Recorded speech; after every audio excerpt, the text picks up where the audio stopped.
Right, good morning, everyone. This is the Court of Appeal for Bermuda, sitting on the 3rd of November, 2011, before my Lord the President, Mr. Justice of Appeal Jeffrey Bell, and Justice of Appeal Dame Elizabeth Gloucester. I'm going to call the first matter, which is Criminal Appeals number 2 and number 5 of 2020, Katrina Burgess and Cleveland Rogers against the Queen. My Lord President. I'm very sorry to say that there has been a slight hiccup in relation to this judgment. It's almost ready in its final form, but not quite. We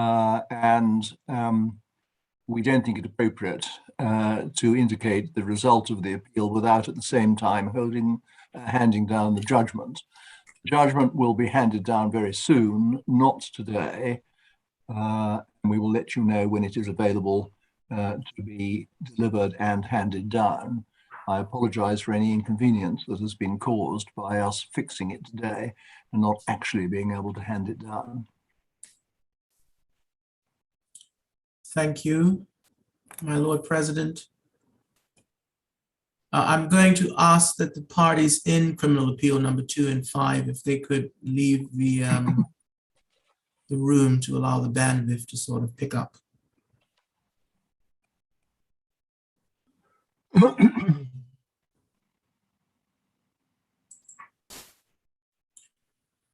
Calling the next matter on the docket, which is civil appeal number 15 of 2021, Credit Suisse Life Bermuda Limited against Bidzina, Ivanishvili, and others. I'm going to defer to counsel to establish the representation. May it please the court, I appear for the applicant. I'm Stephen Mobley-Smith, with Mr. John Wastey and Miss Hannah Tildesley. Learned friend, Mr. Smuhar, Queen's Counsel, Miss Harrian, and Mr. Kamansky appear for the respondents to the application. Very good. Thank you very much for procuring the delivery to London of a rather substantial body of documents, some of which we have been able to read in the time available. I wonder if before you begin, Mr. Mobley-Smith, I could start with a few questions, which seem to me to be prime order questions. You are, as I understand it, seeking leave to appeal from the order of the Chief Justice of the 30th of September of this year. That's right, yes. What is the position in relation to the variation order? The position there, my lord, is that there is, as we see it, one element that remains to be resolved, which is the question of the documents in the data room. 8.8 million documents were in that data room. The discovery process has been continuing. We've now, I think, given discovery of 18,000 documents. There has been agreement reached between the parties as to how that matter should now progress. That would involve not complying currently with the Chief Justice's order, because the discovery was intended to be by tomorrow. And because of the volume of documentation, it's going to be after that date. But as I say, the parties are agreed. I think we simply really need the blessing of the Chief Justice for further variation to achieve that. Right. Okay. Right.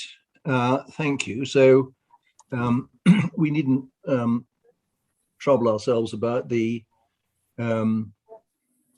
details of the variation order. That's right. Save that if we were to give you leave to appeal in relation to the order of the 30th of September, we couldn't ignore the fact that it's been varied. It would have actually to be leave to appeal the variation order. My lord, I think that's right. I mean, the position at the moment is that the variation order hasn't been drawn up, so we haven't got a formal order from the court. There is a draft. If you've got the bundle to hand, you can see where we've got to. Where do I find that in the bundle? That is at tab 45, and it's page 1219, and I think that's the current draft. It shows the parties' rival contentions as to how the order should be drawn.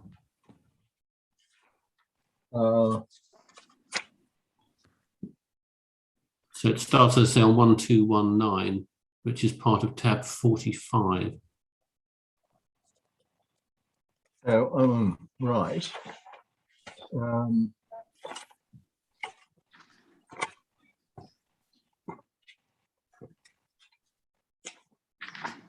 So, just a moment.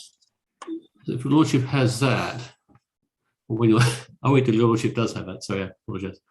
Well, I've got that, and somebody provided a version of it which has the amendments incorporated. Yes. But are these, so far as the parties are concerned, is this order as varied at page 1219 the order that they invite, say, the judge, Chief Justice, should make? Yes. Well, if I can just walk you through that. Well, in relation to the amendment, the first part relates to the PwC report, so it's subparagraph A. Yes. And that is agreed wording, as I understand it. So is B. In relation to C, you'll see the date of Wednesday, the 3rd of November, 2021. What has happened since this draft was prepared is that there has been agreement as to the appropriate search terms and as to the procedure to be carried out. And as I say, what we'll need to do is to revert to the Chief Justice and get him to vary this paragraph so it accords with the agreement now reached between the parties. But I think we are in agreement as to... And an agreement as to the date. Agreement as to the date and as to the process, because in relation to the search terms, there's been further discussion as to what search terms should be applied. But that needn't trouble your lordship.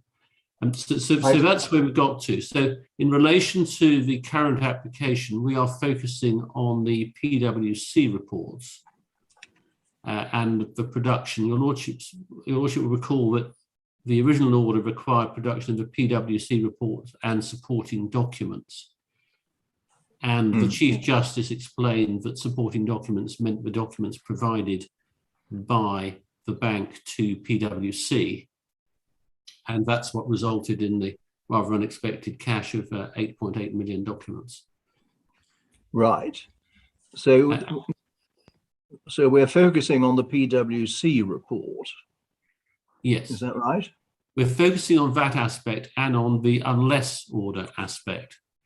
And you would appreciate in relation to the unless order aspect, if we are wrong in what we say about compliance with the order as varied, we will have had our defence struck out. And it's a claim for $500 million. So we want to be clear that if there is a breach, that it doesn't have that consequence. And what we say is there should never have been an unless order. Sorry, you have to say that more slowly. As I let me see where we've got to. As I understand it, the documents required by 1A and B of the variation order have now been disclosed. That's right. Right. And the document. So I was just going to say, in relation to 1A, I should say that there are 4 memoranda that are subject to legal privilege that have been disclosed in the sense that a list has been produced, identifying them, but they haven't been physically produced. but subject to that issue, paragraph 1A has been complied with. We say that is compliance with that provision. Right. 1B has, sorry. And the same goes for 1B, does it? Yes, 1B has been complied with, and 1C I've just described, Your Lordship. 1C is in the course of being complied with. Yes. With the parties having reached an agreement on the search terms and on the date. Yes. The way it's been left by the parties is that the exercise will be carried out until it's finished, and they will get discovery of everything that results from that exercise. Right. So what is the problem about potentially having your defence struck out? I don't follow. Well, there's an issue, first of all, as to whether or not we were entitled to withhold the memoranda. Sorry, Mr. Moberly-Smith, can I just understand? Yes. Assuming that the CJ signs off on the agreement that has been reached between the parties in relation to B, yes. is there a present danger of your defence being struck out? Well, there's a danger in relation to C if it transpires that the documents that should have been produced under C have inadvertently been left out of the discovery process. There's an issue in relation to A, as I say, in relation to the four memoranda that are subject to privilege, and whether or not we're right in saying discovery required us to list them. Production was inspection, which is something different. Obviously, there might be an issue about that. In relation to B, I don't think there is any issue. So wait a minute. In relation to A, the possible danger is in respect of just the four documents which you maintain are privileged. Yes.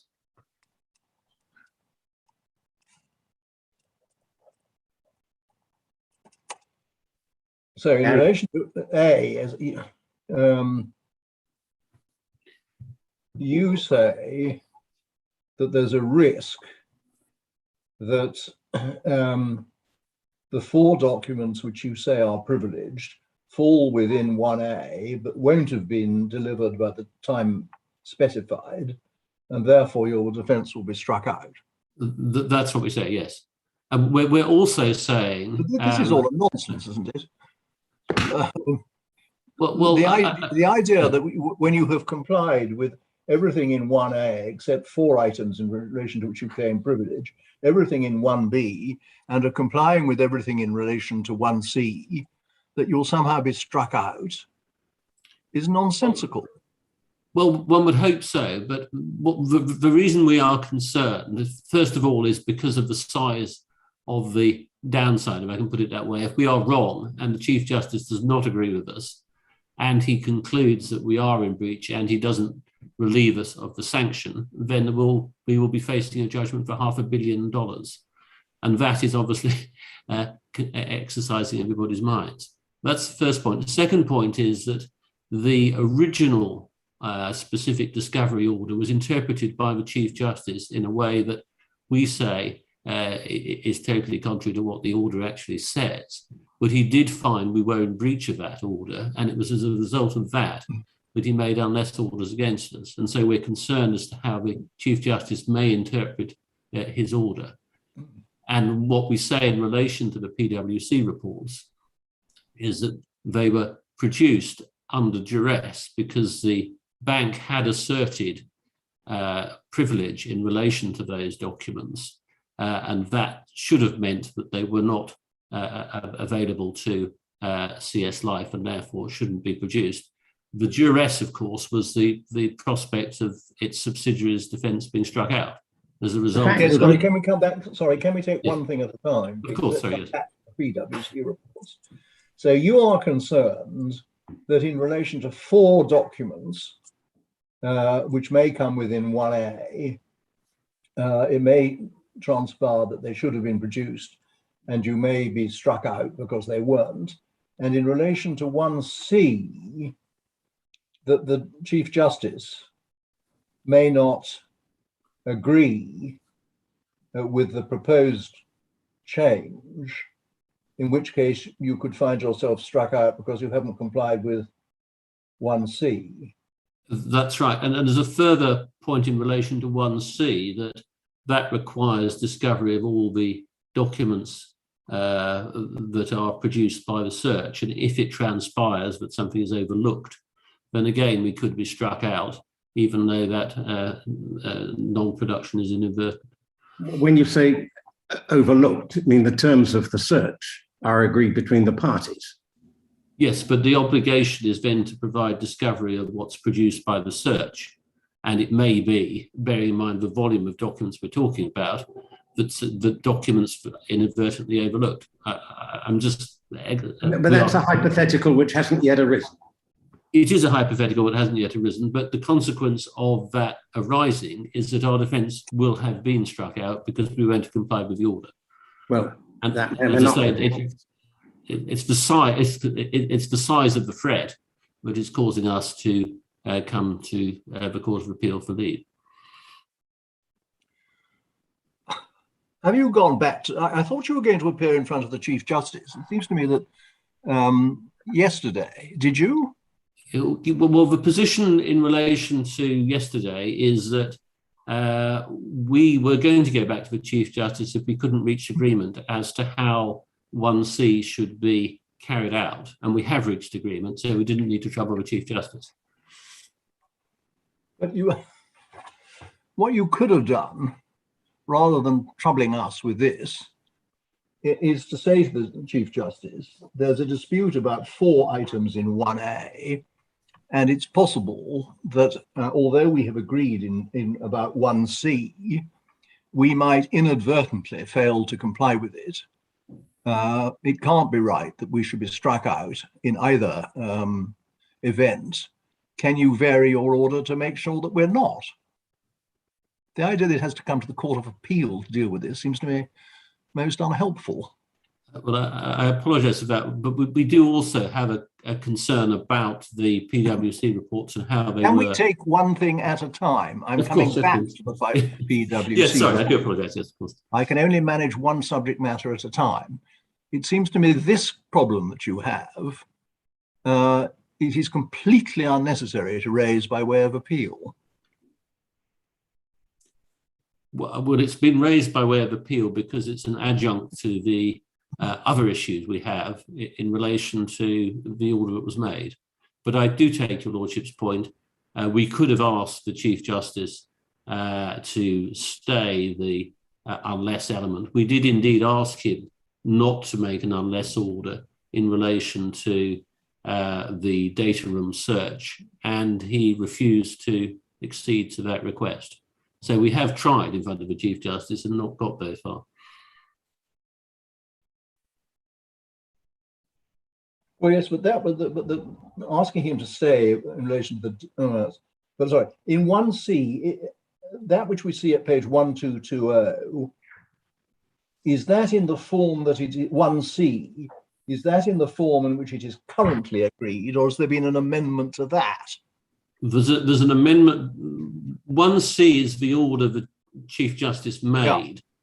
Yeah. What the agreement that's been reached says is something slightly different because, as I say, there's a different end point, and the search terms are different, and there's an agreement as to the procedure. So there is a different procedure now being adopted in relation to 1C. But surely, Mr. Moberly-Smith, what should be done is that those differences and variations to the document we see at 1220 should be produced to the Chief Justice and he invited to sign it.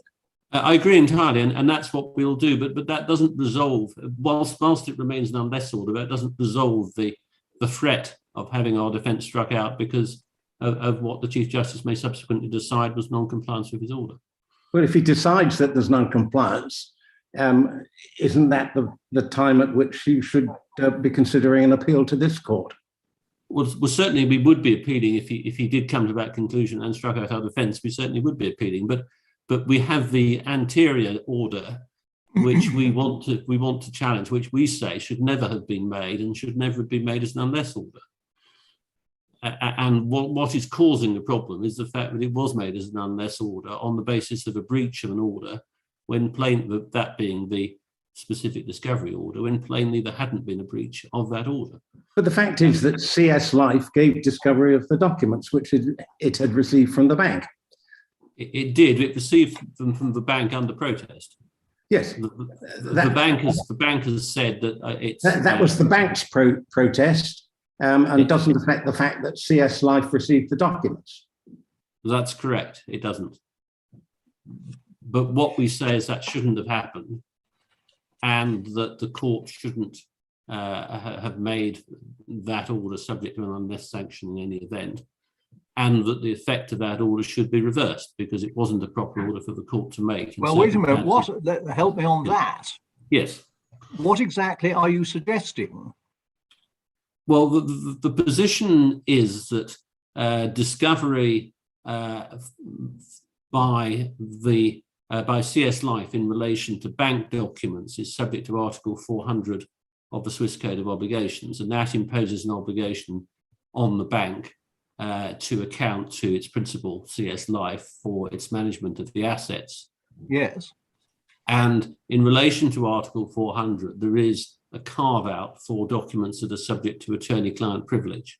And therefore, in terms of CS Life's obligation to provide discovery, it doesn't have an obligation to provide discovery of documents that are subject to privilege in the hands of the agent. Didn't the Chief Justice... Well, wait a minute. Yes.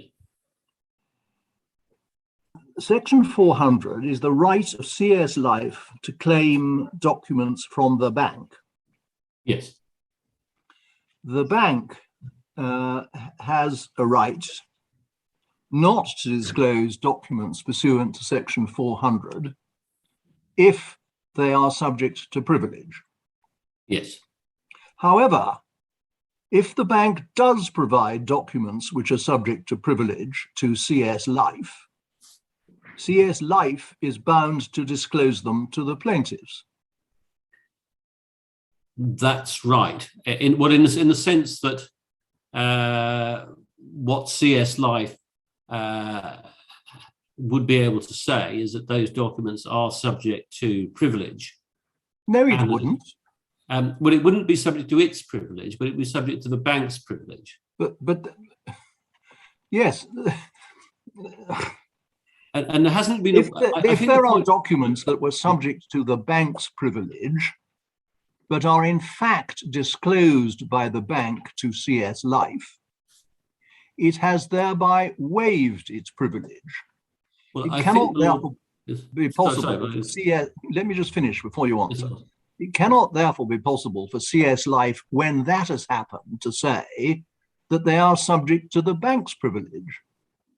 But in terms of waiver, I think the issue then is the bank to be treated as having waived them in circumstances where it only provided the documents to CS Life, in circumstances where CS Life's defence, its subsidiary's defence to a $500 million claim, would be struck out. So it certainly wasn't volunteering the documents and in that sense waiving anything. It had no option. It didn't. That can't be right either. Firstly, I'm not sure that the bank has the right to complain about anything since it's not a party. But it had two options.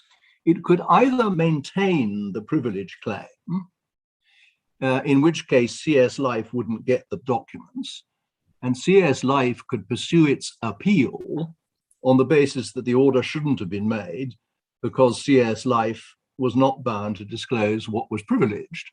That's course number one. Or it could not maintain its claim to privilege, which is what has happened. What surely it can't do is to disclose all the documents and maintain a claim to privilege which it has abandoned. Well, the bank has expressly not abandoned its claim to privilege. Well, of course it has. Well, how can you say I'm not abandoning my claim to privilege? Here are the documents. Because of the circumstances in which it was forced to do so. Well, it wasn't forced. It could continue to fight the issue, but it chose not to take the chance that it was going to lose. Well, I think that's probably the question as to whether or not it should ever have been put in that position, and CS Life should ever have been put in that position. Well, I follow that you say it shouldn't have been put in that position, but we are where we are. In the events which has happened, it has chosen not to maintain its privilege.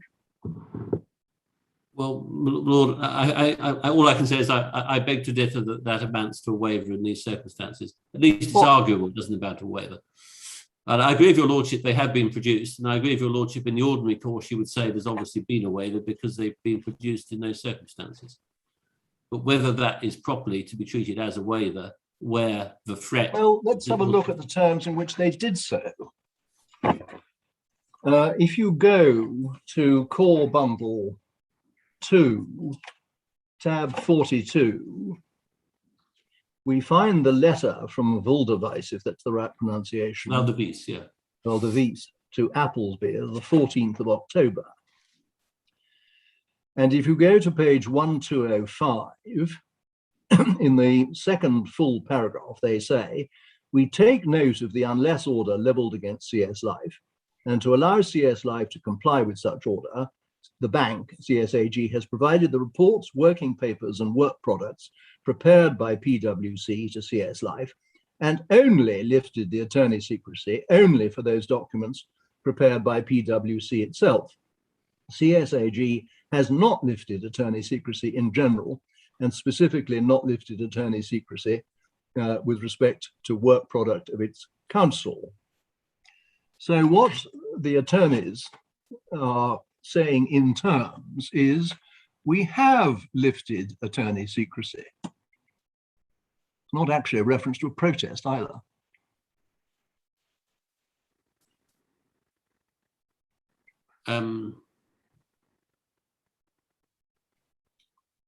Well, Lord, that is those are the circumstances in which they were forced to do that. I agree, your lordship there has what they explain. Well, that's about the plainest waiver of privilege. It would be possible to find, have lifted the attorney secrecy in respect of only those documents. The words mean what they say, do they not?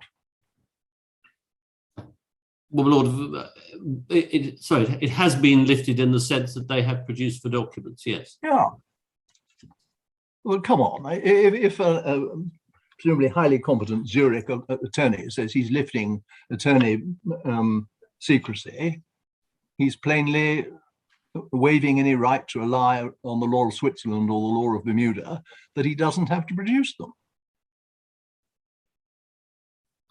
Well, it's the same, Lord. All I can say is that they were produced under duress, and the question, I think, is whether or not that should result in any reversal of the order that's been made. But I do take your lordship's point.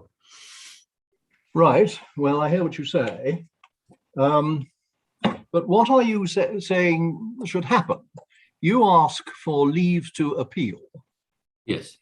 As I understand it, you say that on the appeal, we should order that the plaintiff should destroy the privileged documents and should be enjoined from using them. Yes. The appeal, if it takes place, will come to the court in the March 2022 session. The trial in this case begins on the 14th of November. Yes. 15th, I think, yes. 15th. I think the date is immaterial, precise date is immaterial. So Yes, what are you saying shall happen? The trial takes place with all these documents before the Chief Justice, and in March, this court considers whether or not it should undo everything. Is that what you say? Well, I think the position currently is, as your lordship identifies it, there is a possibility, I mean, at the moment it's not articulated, but so far the plaintiffs have been provided with, as I say, 18,000 documents, I think it is. And there's obviously the possibility that they may take the view that they are not in a position to proceed with the trial in the light of that additional disclosure. If that happens, then it may be that the trial does not continue on the or proceed on the 15th of November. And so, in relation to that prospect, as I say, it may be the trial doesn't go ahead, and that shouldn't. Yeah, well, anything is possible. Yes. But as things stand at the moment, it goes ahead in the middle of November. Yes, and I accept what your lordship says, that if it does go ahead in the middle of November, it will not be possible to unscramble what's happened. On the other hand, if it doesn't go ahead on the 15th of November, and the trial is at some later date after the appeal is heard, then it would be possible to unscramble if the Court of Appeal takes the view the order shouldn't have been made. That's if the later date is after our March 22 session. Absolutely, yes, yes. So you're assuming that the Chief Justice will adjourn for a period of more than 4 months? Yes, in order to, we need to accommodate a 5-week window for a trial. And the issue would be, I think, whether or not there would be a 5-week window available at some later date once the plaintiff has had a chance to look at the new documentation.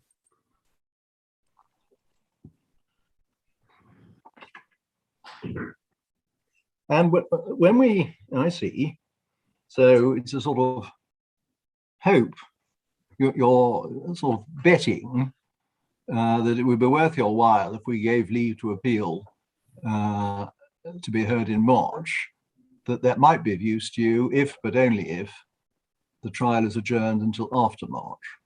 That's right, yes. And I obviously accept that may not happen. The trial may proceed as it currently is going to on the 15th of November, in which case the Court of Appeal can't make an effective order in relation to the PwC reports aspect, but obviously can make an order in relation to the unless order aspect. If it's necessary to do so. If necessary to do so. Whereas one might have thought that with cooperation between the parties and application to the judge, it was wholly unnecessary to do so. But just so as to be clear, what we are concerned with, I think, tell me if I'm wrong, and concerned with only is the PwC reports. That's the only matter in relation to which privilege is claimed.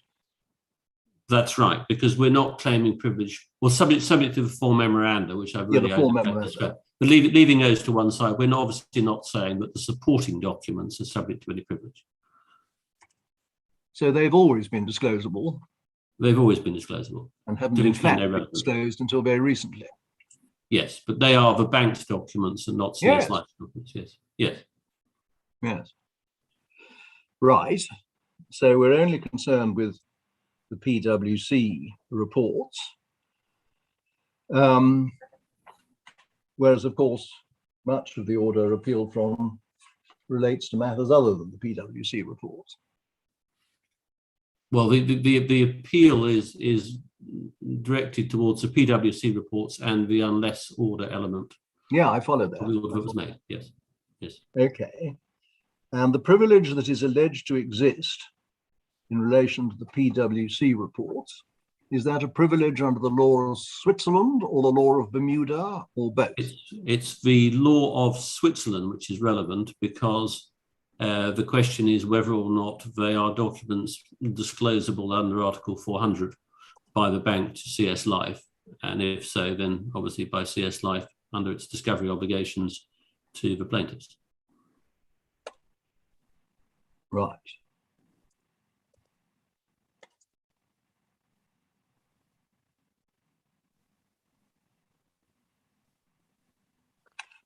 Well, where is the evidence as to the law of Switzerland? Well, the position in relation to Switzerland was explained to the Chief Justice in a letter that was produced at the hearing. The position, at the hearing for the unless order. Where is that letter? That letter, I can just find it, is at page 1192. So that's tab 38. Thank you. And the relevant paragraph is on page 1193 in the middle of the page.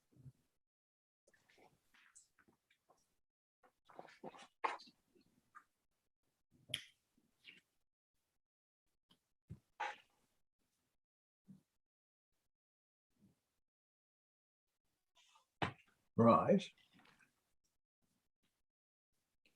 So that is how they assert that the bank is entitled to claim attorney-client privilege, which is the equivalent of legal professional privilege in Switzerland.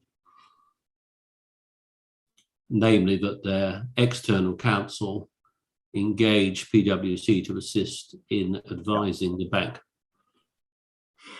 Okay. And the position is that, and I'll explain in a moment if you would like me to, that issue had not arisen before because the order that was originally made did not require CS Life to give discovery of the bank's documents. And as I say, I'm very happy to turn to the detail to make good that submission. Well, wait a moment.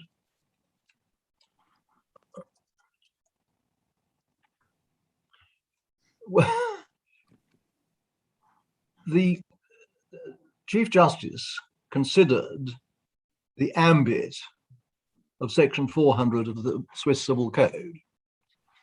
There was an issue as to whether or not the documents in question failed to be produced pursuant to that article. He reached the conclusion that they did. On that occasion, and on the appeal to this court, no question of privilege was raised. That's entirely correct, because the issue that had been raised was whether or not purely internal documents were required to be disclosed. And so it was that issue that the expert evidence was directed towards, and it was that issue that the Chief Justice ruled on, and it was that issue that the Court of Appeal confirmed that the Chief Justice was entitled to form a view about. So that's right, but you can see, if you look at the form of the order, that the question of legal professional privilege was left to one side. It wasn't being addressed by the arguments that had been advanced. Well, that's the point. Here there was an issue as to whether or not the bank was required to provide to CS Life documents pursuant to Section 400, as a result of which CS Life would be obliged to provide them to the plaintiffs. The point that was taken was that the bank wasn't obliged to provide the documents because they were purely internal documents, yes, which were not covered by Section 400. yes. If you were going to say that some or all of these documents ought not to have been produced, surely, as well as saying that Section 400 isn't applicable because they're internal, you should say, and in any event, in relation to some of them, they're privileged. But there was, with respect, there was no issue about privilege. It hadn't Well, no, been because raised. you didn't raise it. It was for you. With respect, that's not quite right, because if I can just show you the order, if you've got the bundle there, it starts at page 31, so it's tab 2.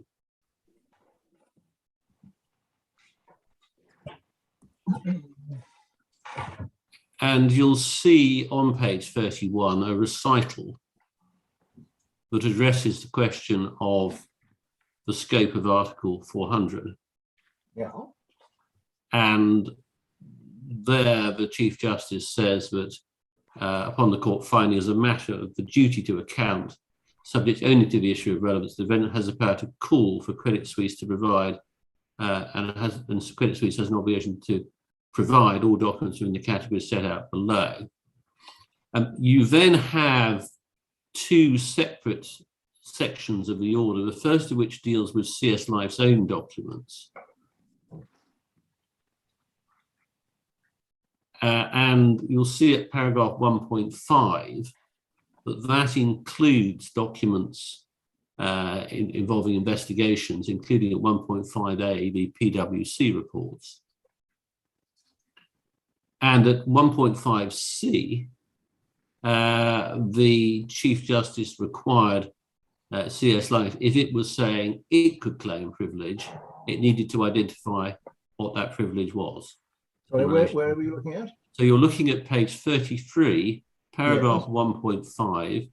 1.5a deals with the PwC reports, as indeed does 1.5b. And then 1.5c says if you're going to take a privilege point, you need to articulate it. But Mr. Mobley-Smith, that wasn't done with relation to the production of these documents when they were eventually produced. Just to recap, these are documents in CS Life's possession. That's why there's a heading saying documents of CS Life. In relation to the bank documents, so the CS Life just didn't have the PwC documents, they'd never been provided to it. Right. But this is a June 2020 document we're looking at. Yes, sorry, I apologise. Yes, this is the original specific discovery order. But by the time that Valdevies gave its documents to CS Life, when that happened, there were documents in the hands of CS Life. At that time, there were documents in the hands of CS Life, and the order said you need to produce these documents or you're going to be struck out. So they were duly produced. But doesn't clause 1.5c still apply? Namely, if CS Life is still asserting privilege, it needs to explain with particularity the basis and justification for such claim. Well, the privilege was explained in the letter of the 21st of September that you looked at, sorry, 16th of September from Schellenberg. So it had been explained.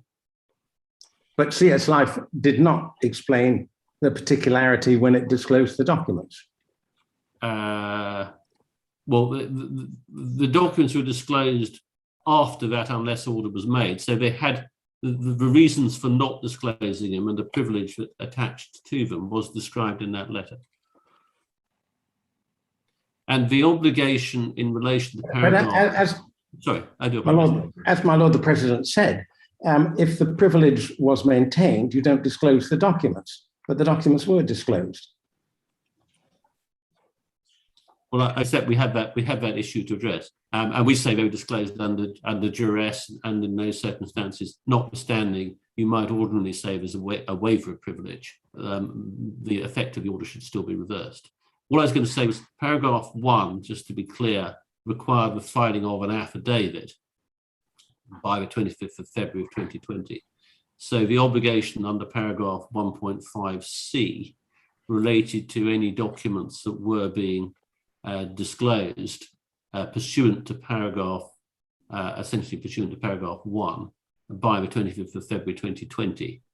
So that was how the obligation was couched under paragraph 1.5. What I was going to take the court to was paragraph 3, so you can see the distinction being drawn by the court between CS Life's own documents and the documents of the bank. You'll see a cross heading saying documents of the bank between paragraphs 2 and paragraph 3. And paragraph 3 imposes an obligation to confirm by way of affidavit that the defendant has required the bank, pursuant to Article 400, to produce the following documents. And then you can see listed at 3.4, 3.4a, the PwC reports, and then 3.4d, the further paragraph, but also refers to PwC, which is the equivalent of what you saw in paragraph 1.5b. What you don't see is any obligation on CS Life to require the bank to identify any documents that are subject to privilege. There was no equivalent of 1.5c. That's the bank's privilege. That's the bank's privilege. That's the bank's privilege, yes, absolutely, yes. So that's how the order came about, with that distinction being drawn between the bank's documents and CS Life's documents. And at that point, there was no question about what the bank was going to give the discovery of, save in the context of the request that was being made. And if you look at the transcript of the hearing, you can see how that came about. If you look at tab 54, you can see how Mr. Hollander put it. Mr. Hollander, Queen's Counsel, put it. He was appearing for the plaintiffs at that time. And at page 1691,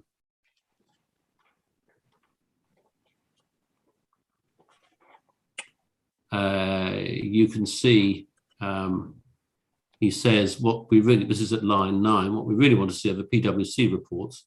I'm drawing a distinction because the PwC is almost certainly, he says for copy of the bank, I'm not quite sure what he meant by that, but I think copy with the bank, I think he says, should be said. And then he says, at the moment, I'm only in CS Life documents, so I'm not concerned at the moment with Article 400 at all. In relation to PwC, just a shortcut, I say. Sorry, Mr. Mobley-Smith, I've got page 1691. Yes, I was looking at line 9, first of all. Right, thank you. And then I was reading down to line 13, where he says we're in CS Life documents, so therefore not concerned with Article 400. I then said, we haven't got the PwC document, or sorry, CS Life hasn't got the PwC documents. And Mr. Hollander's riposte was, I'm only relying on PwC, but if you have not got it, that simply needs to be confirmed, and that will not be very onerous. And the Chief Justice asked him, so you said you'd already done it? No, we said we hadn't got the documents, yes. And after Mr. Hollander says that simply needs to be confirmed, you say, but we've done that already. We do, and then he says, well, you've done it by Mr. Coffey. He wasn't a proper officer, he said, and therefore he wanted it done by a proper officer of the company. And so that's where that was left. And you can see from line 25 onwards that confirmation is sought by the Chief Justice as to what the plaintiffs were seeking. So you're seeking confirmation of what reports they have, and if they say these are the reports, what's the reason for not disclosing them? In other words, if they're claiming proof, they have to say so. He's now talking again about what CS Life has to do. And then he says, in relation to privilege, Mr. Hollander, this is at line 5, it's 1.5c, which is privilege, yes. So on the face of it, they have to produce these reports to the extent they have them. I understand they may not have them, and if they do not have them, well, there it is. And the Chief Justice says, you're just seeking confirmation, do you have them? And then Mr. Hollander says, well, we think they have something. This is all overtaken by the events after Volder Wies have disclosed them. Yes, but I mean, the importance of this is to see that there was no obligation on CS Life to provide Swiss law evidence about attorney-client privilege at this stage, because all that was being said by the plaintiffs was that the bank needs to be required to produce the documents. Well, it is true there was no obligation to provide Swiss law evidence, but that arose in circumstances where it hadn't been suggested that the documents that were sought under Section 400 were subject to Swiss law privilege. If it hadn't been suggested, there was no need to have an affidavit saying whether it was. Well, I'm not sure it's in the evidence. I think there was an earlier reference to privilege, but I would accept that in terms of the debate between the parties before the Chief Justice at the time of the specific discovery application, there was no issue about privilege being raised at that point, because all that was being requested was that we asked the bank for the documents. Only after we've asked the bank for documents, the then may be an issue as to any response. The position was complicated by the fact that the correspondence between CS Life and the bank we said was privileged. And you may recall that we troubled you in relation to an issue of waiver of privilege. And you determined that Chief Justice was wrong in saying that privilege had been waived and that privilege was in fact maintained. And so in terms of what we asked the bank and what the bank then says by way of response, what the Court of Appeal essentially did was to say that that correspondence was privileged. Well, I want to come back to that in a moment, because that's another issue. Yes. But if you'll forgive me saying so, this seems to me providing all help short of assistance. You have a full hearing in front of the Chief Justice about what the bank is required to provide.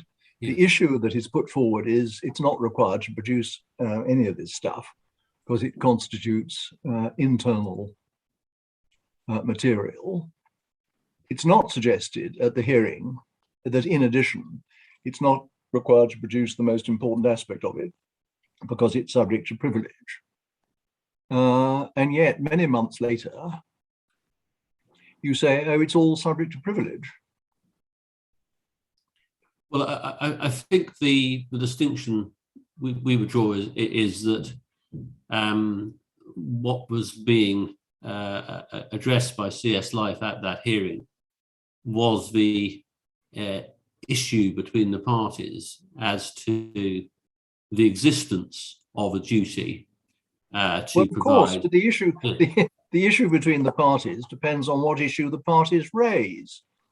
And in circumstances where it's you who don't want the documents to be produced because you say you can't because the bank isn't obliged to produce them, to put that in for consideration, but leave out of consideration whether or not in any event the most important document is privileged, seems, as I say, at the lowest to be all help short of assistance, and possibly a consideration that should disentitle you to leave in any event. Well, as I say, there was, I don't think there was any dispute that attorney-client privilege existed. I think what your lordship is suggesting to me is that CS Life should have identified the fact that the bank would be claiming privilege in relation to these particular documents. Yeah, the most important one. Well, as I say, that wasn't the issue that was being discussed between the parties. Okay. And I'm not sure I can take that point much further forward. But help me just a little, and that coming back to what you were mentioning a moment ago, it is true that the Court of Appeal decided that there was no waiver of whatever privilege might exist in, or may exist, I think the phrase was, in communications between CS Life and the bank. Yes. That didn't hold that there was such a privilege. It decided that whatever privilege there was had not been waived. What has happened is that under the original order of the 30th September, you have been obliged to file an affidavit describing its communications since 11th of February with Credit Suisse with respect to its requests to Credit Suisse for documents or categories of documents provided by paragraph 3 of the specific discovery order, and provide copies of its requests to and responses from the bank. Yes. And you have, as I understand it, complied with that order. We have. Without any question of privilege arising. Well, we have continued to assert privilege, but in the face of an unless order requiring us to do that, we were left with, in practical terms, very little choice. And that means you've complied, and we have complied, yes. And once you have complied, the issue of privilege can't be raised. In relation to those documents, we are not seeking a reversal of any order that's been made requiring us to produce them.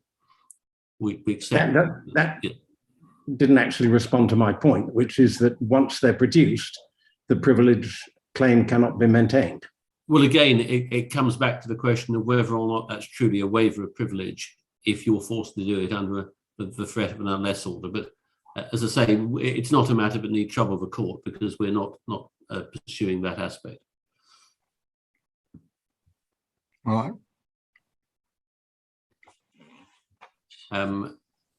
In relation to the point the President was making, I think in Justice Appeal Gloucester's judgment of paragraph 57, there is a reference to the correspondence being subject to common interest litigation privilege. and that appears to be the basis on which the Court of Appeal was proceeding. That's, I don't know if you need to see that, but it's page 63 of the bundle if you do. Right. But the issue in respect of what was ground number 5 of the appeal was litigation privilege. Yes, yes. And in relation to correspondence between the bank and CS Life about discovery, that is, again, the basis would be asserted. Well, we needn't spend time on this, but I'm bound to say that if what happens is that CS Life writes to the bank saying, we are entitled, pursuant to section 400 of the Civil Code, to the following documents, please provide them. Yes. I don't see how that could amount to any form of privilege under the laws of Switzerland, Bermuda, or anywhere else.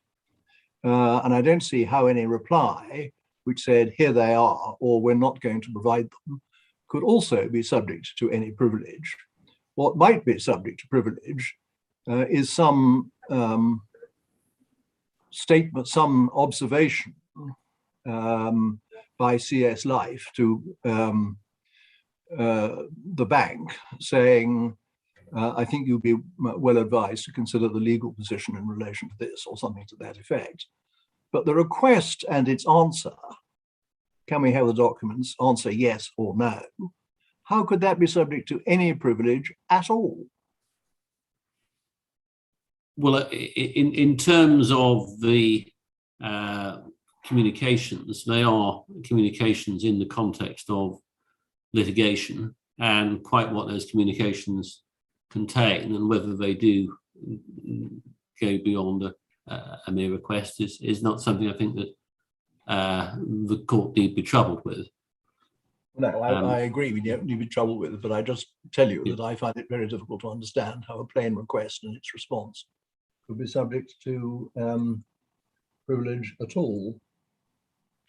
Well, I mean, I don't know if you want me to debate that further, but I was just going to say in relation to gathering evidence generally, for instance, that could be subject to litigation privilege. Well, gathering evidence generally might be, but making a request in order to fulfill your obligations of disclosure in the action does not seem to me to fall within that category. But let's not spend time on it. No. So in relation to the order that was made, if you'd like me to progress to places on which we say that the Chief Justice was incorrect. We're talking the unless order here. So we talk about the unless order. Essentially, the approach of the Chief Justice, and you can see this at page 898 of the bundle,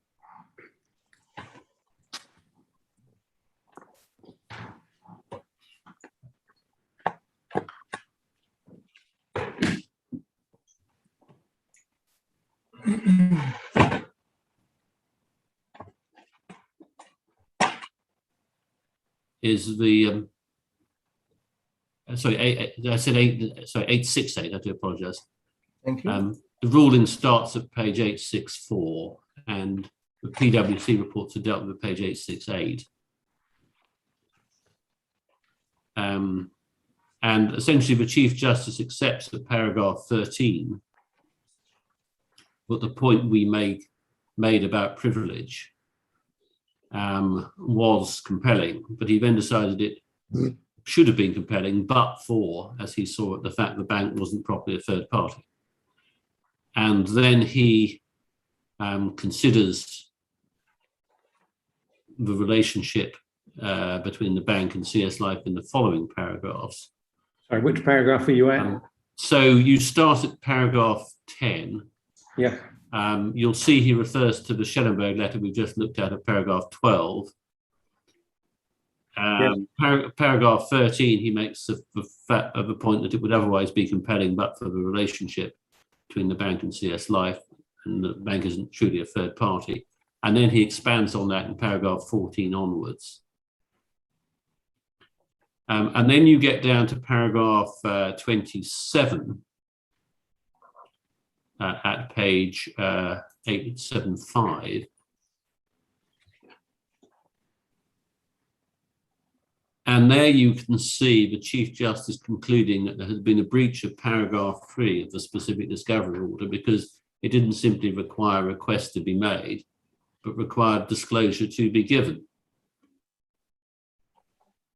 And it's in that context, he then says, well, there's a breach of the specific discovery order. And in consequence, if you read down, there should be an... Which paragraph are we looking at? I've got lost. So I'm sorry, paragraph 27, 27 on page 875. Yes. Right. And I won't read it out. If you just read the first part of that paragraph, you can see the Chief Justice concluding that paragraph 3 of the specific discovery order did give rise to an obligation on CS Life to provide discovery, and had failed to do so.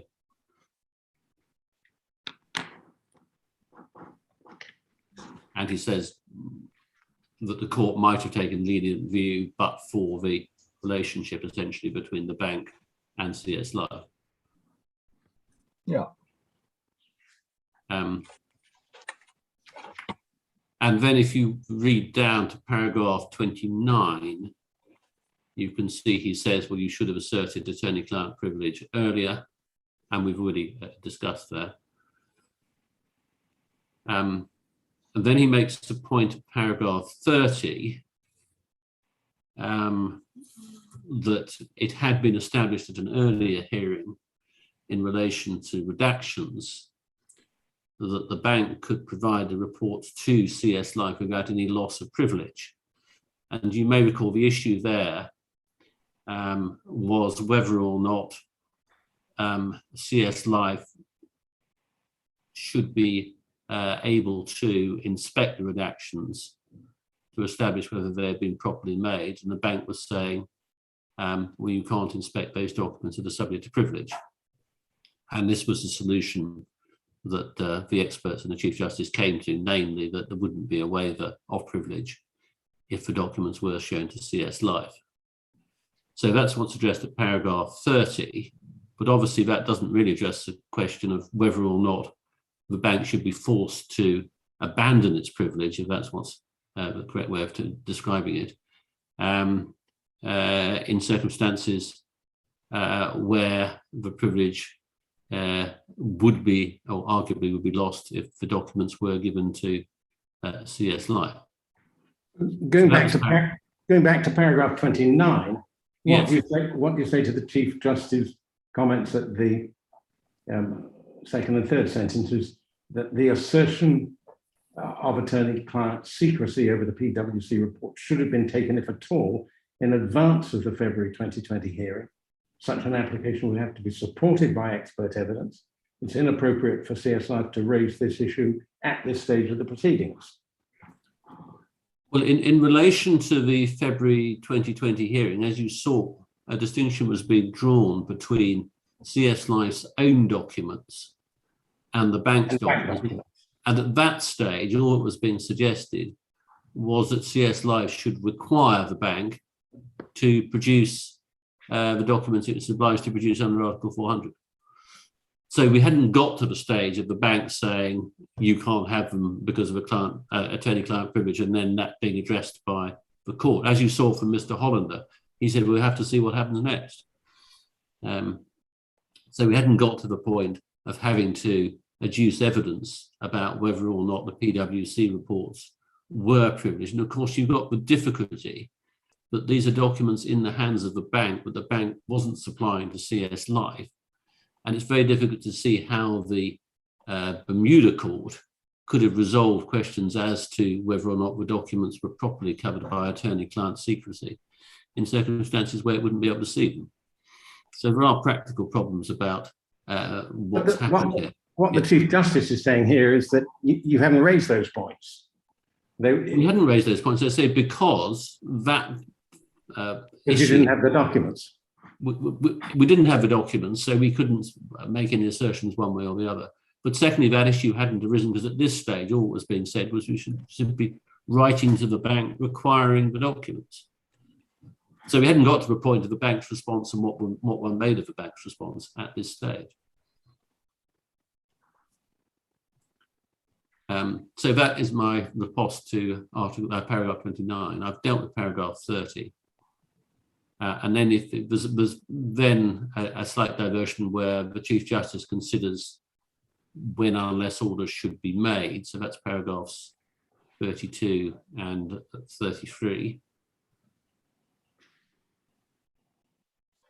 And you can see that the conclusion the judge reaches at paragraph 34 is that there has been a failure to comply with a specific discovery order. And as you can see from 35 and 36, that justifies an unless order. The conclusion being in paragraph 36.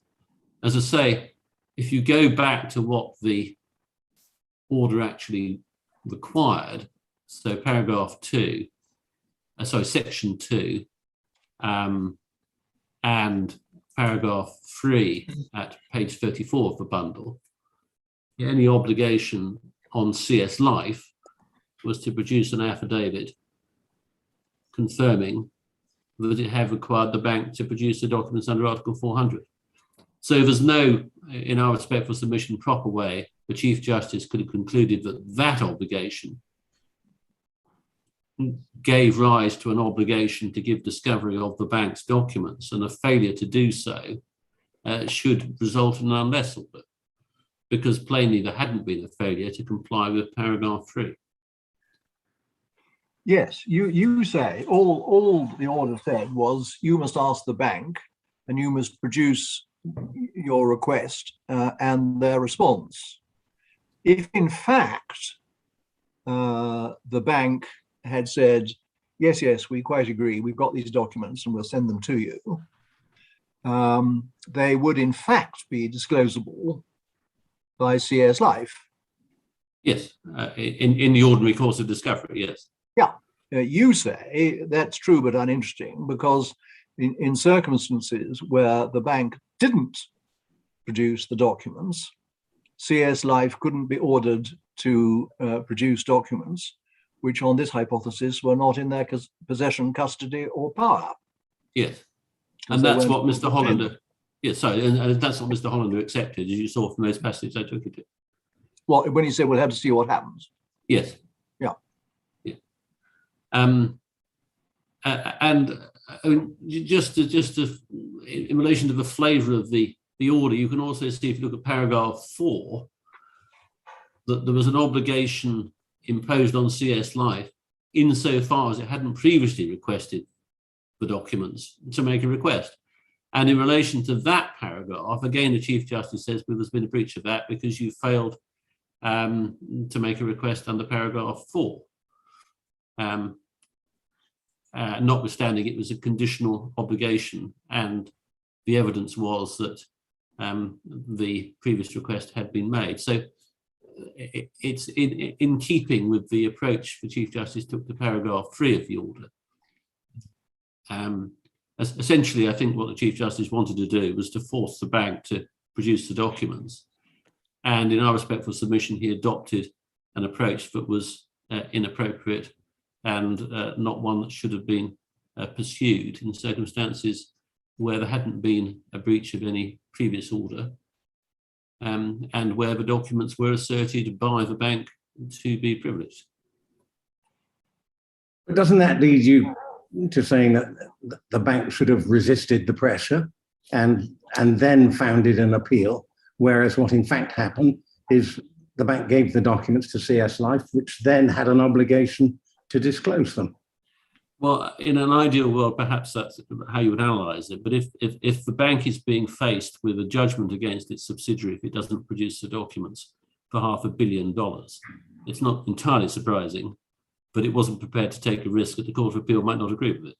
But you can come to the Court of Appeal and say, in those circumstances, before we get to argue this and before the Chief Justice embarks upon a trial, we need to know whether the other side is permitted to use these documents or not. I mean, you're going down an entirely different highway. That is now entirely academic because the documents were disclosed by the bank to CS Life, and CS Life then had an obligation to, and did, disclose them to the plaintiffs. That is what's happened, but I think the prior question is, should the court have ever made such an order? And if it shouldn't have made such an order, should it seek to remedy the position by reversing the consequences of that order?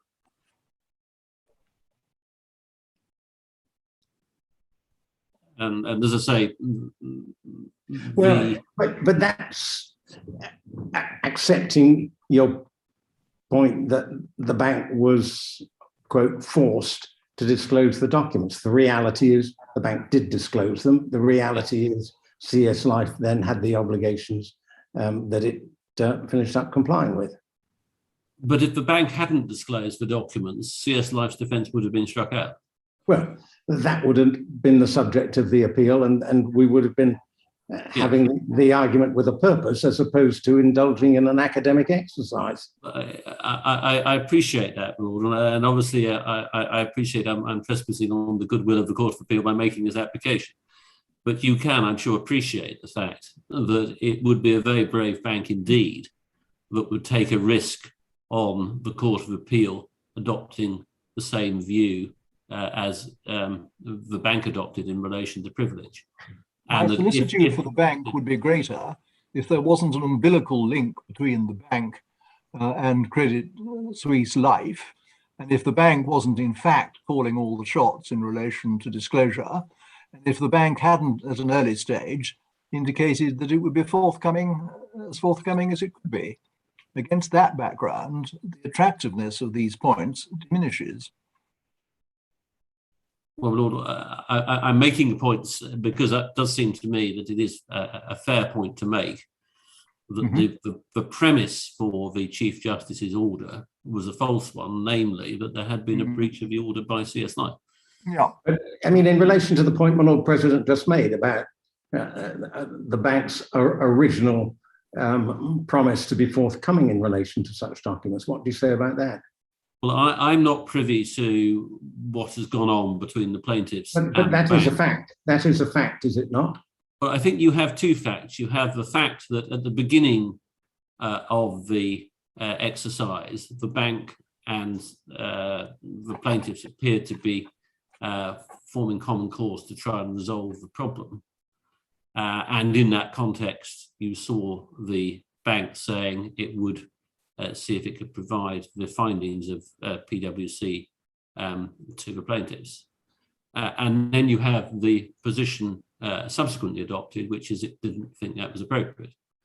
Now, what has happened in between that caused it to change its view and what PwC said, and whether or not what PwC said was what the bank was anticipating it was going to say, I obviously can't comment on because I'm not the bank, I'm not the bank's counsel.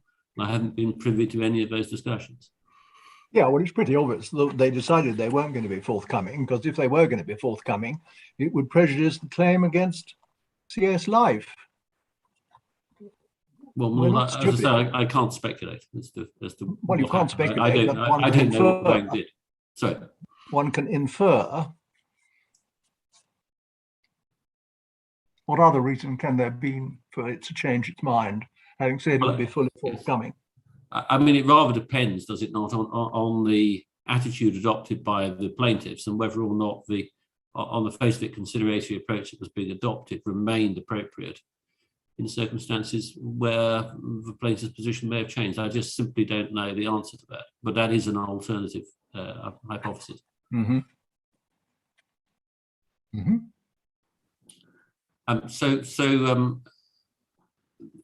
I'm not sure I can really take matters that much further forward. I've taken you through the judgment, explained why we say the court should not have made that order.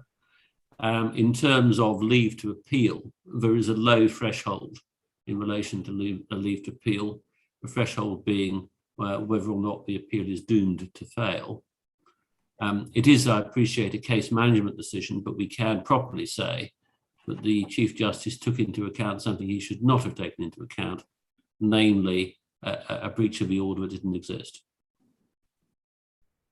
And therefore the Court of Appeal is entitled to interfere and exercise its own discretion. Well, you're quite right that it's a low threshold to appeal, but it's also a discretionary consideration. And is it not right that one of the matters that the court is entitled, if not indeed bound, to take into account is whether or not the appeal is barren of practical consequence?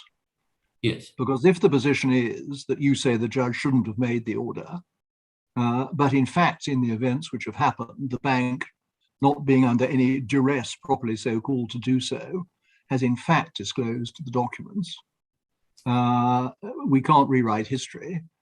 And so, if that be so, the appeal is without utility. Well, in terms of utility, as I say, we've identified two possible benefits. The first of which is to do away with the unless sanction. Yes, that's a different point. Which is a different point in relation to the same order. And in relation to the PwC reports, if it transpires that the trial does go off, then there would be utility if the court made an order saying that the PwC reports couldn't be relied on and they should be returned, and so forth. Now, that obviously depends on the hypothesis that the trial may go off. And at the moment, I'm not in a position to say that will happen.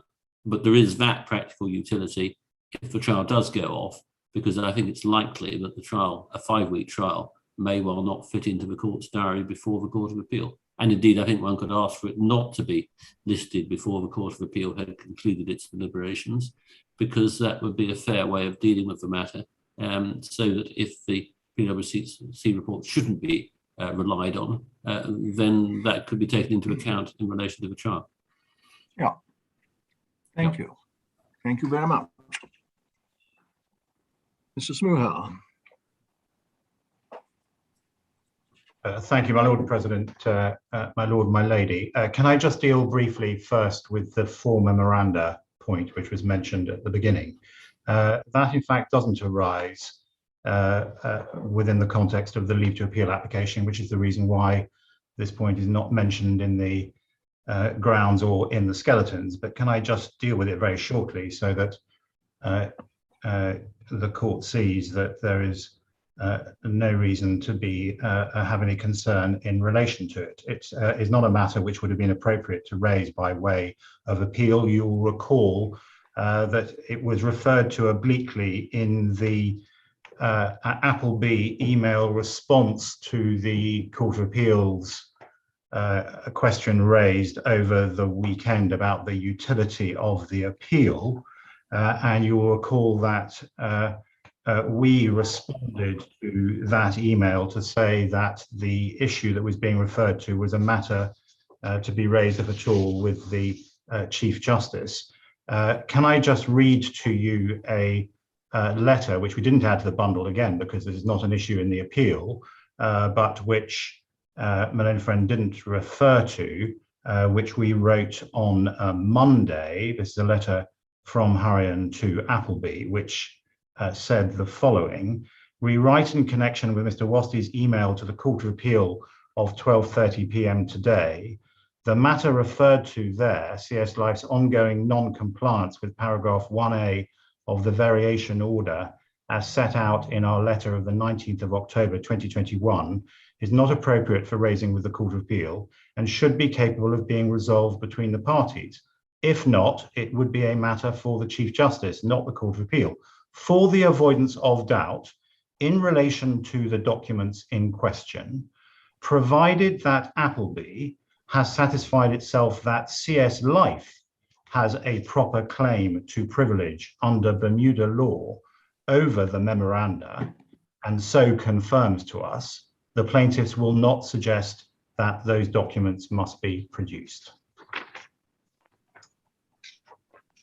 And that is, in our submission, the right position to take, but it is an issue which should be capable of being resolved between the parties. And as I say, and as Hurrian said in the correspondence, and as we said in our email to this court, it's a matter, if there isn't agreement, to be raised with the Chief Justice. Turning to the matters that are the subject of the leave to appeal application, as I think perhaps the court began to appreciate over the weekend, as was apparent from the court's email asking the proposed appellants a question in relation to their appeal. In our submission, the defendant's proposed appeal is pointless as well as hopeless. The principal argument that the defendant advanced below to the Chief Justice as to why he should not make an unless order in relation to the PwC reports. The PwC reports, of course, being amongst categories specifically the subject of his, we call it the February 2020 specific discovery order. It was made in February, though dated June, but was operating already after his ruling in February.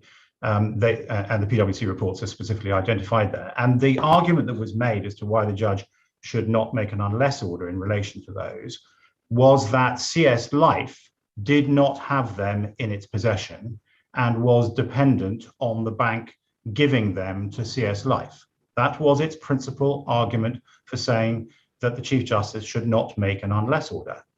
Their position was thus that the court should make no order, even though such order might secure compliance with his previous specific discovery order. Or put another way, they were actually arguing that the court should condone the failure of discovery of apparently critical documents which had been specifically identified as required to be discovered in an order which followed a heavily contested application in January 2020, and which order had been unsuccessfully appealed to this court last year. What has then happened is that the bank has given CS Life the PwC reports, and it did so in compliance with its Swiss law Article 400 obligation to provide them to CS Life, as the Chief Justice had held there was, and a finding in relation to Article 400, which this court had upheld. In other words, CS Life's main objection to the unless order, that it did not have the PwC reports, fell away because it then had the documents and it then produced them. The privilege arguments that are raised in the proposed grounds of appeal have therefore fallen away or are misconceived. The correct order to consider any potential issues of privilege once the bank had given CS Life the PwC reports would be as follows. First, those having become documents in CS Life's possession, was there any ground of privilege under Bermudian law that CS Life could have claimed as a basis for withholding them from the plaintiffs? Strictly speaking, of course, any such claim of privilege would not be a ground for withholding discovery, but for withholding inspection. But in any event, there was and is no such ground, and none was ever claimed. The judge actually noted that, as you will have seen, in paragraph 29 of his ruling, page 876.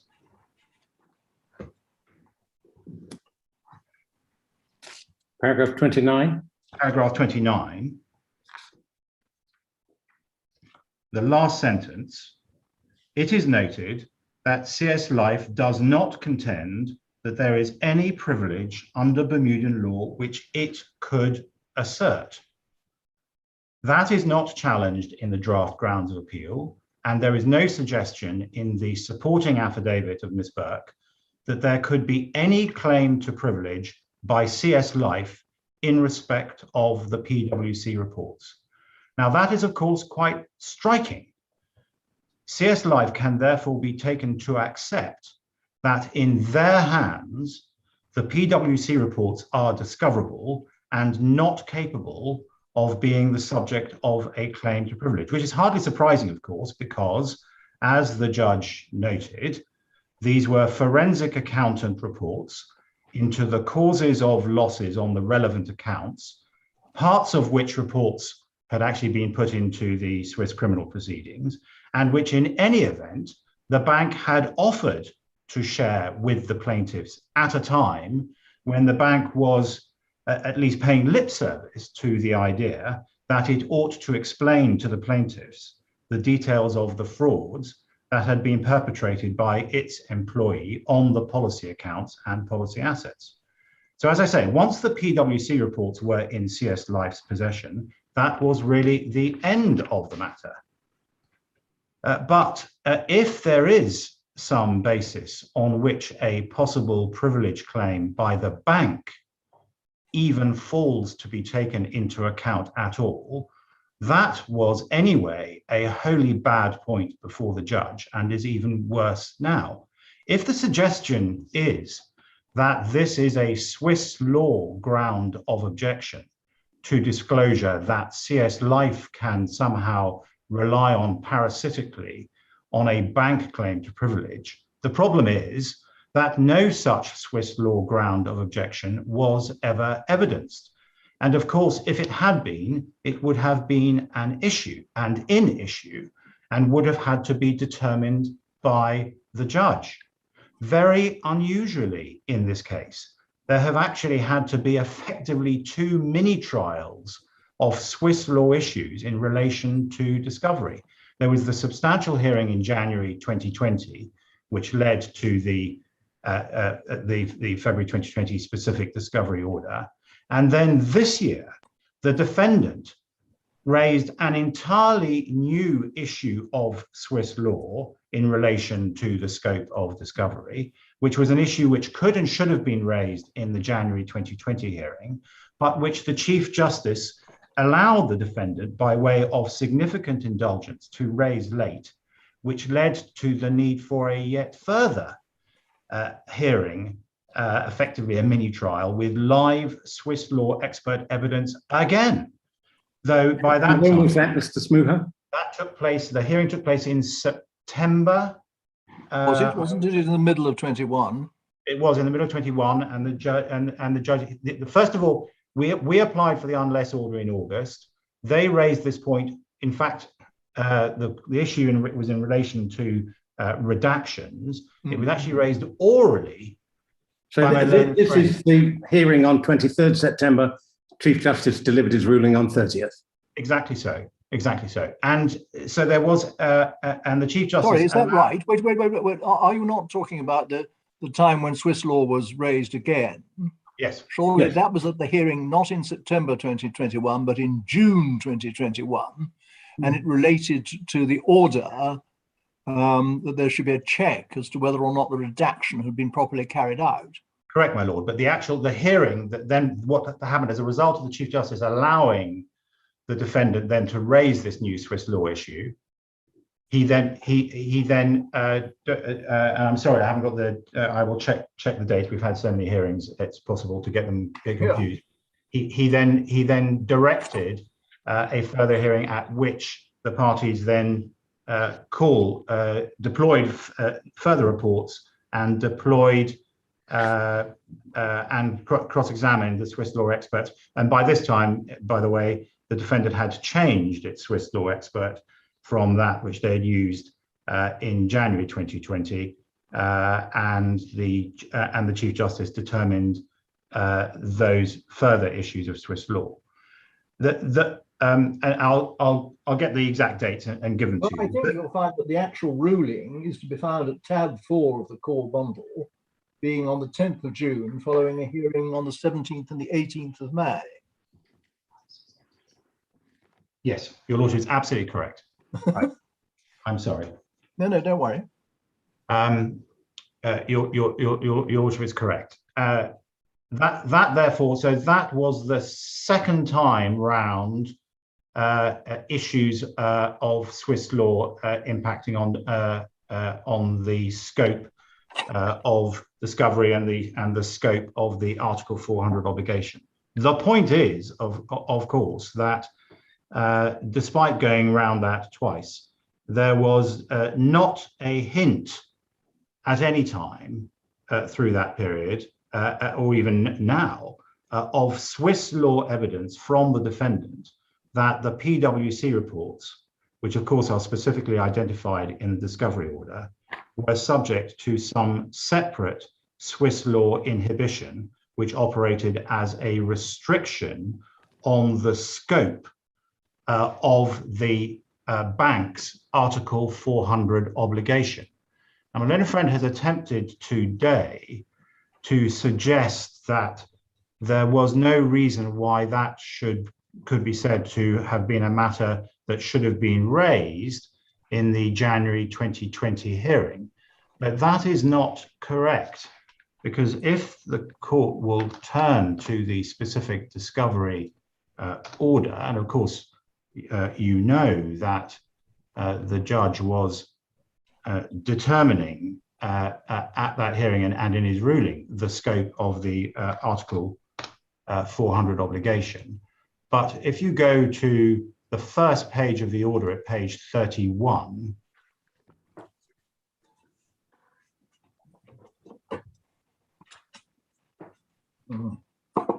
the third paragraph of the recitals of the specific discovery order, and upon the court finding that as a matter of the duty to account under Article 400 of the Swiss Code of Obligations, subject only to the issue of relevance, the defendant has the power to call for Credit Suisse AG to provide, and Credit Suisse AG has an obligation to provide all documents within the categories set out below.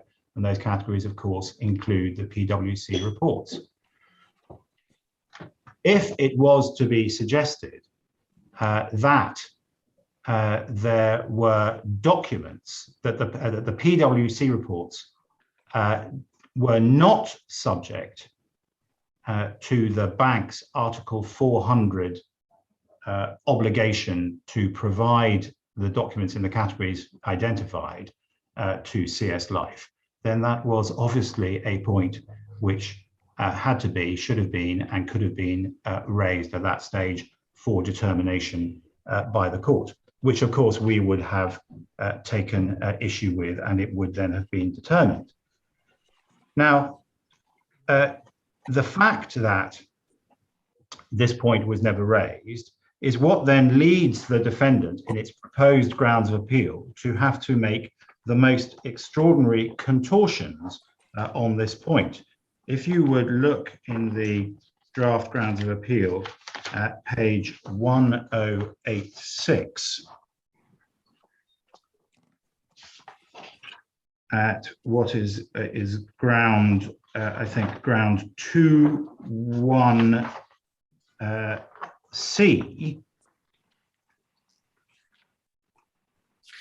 the complaint being made is that the learned Chief Justice had no evidence on which he was entitled to conclude that the PwC reports could not be. Hi, Mr. Smooth.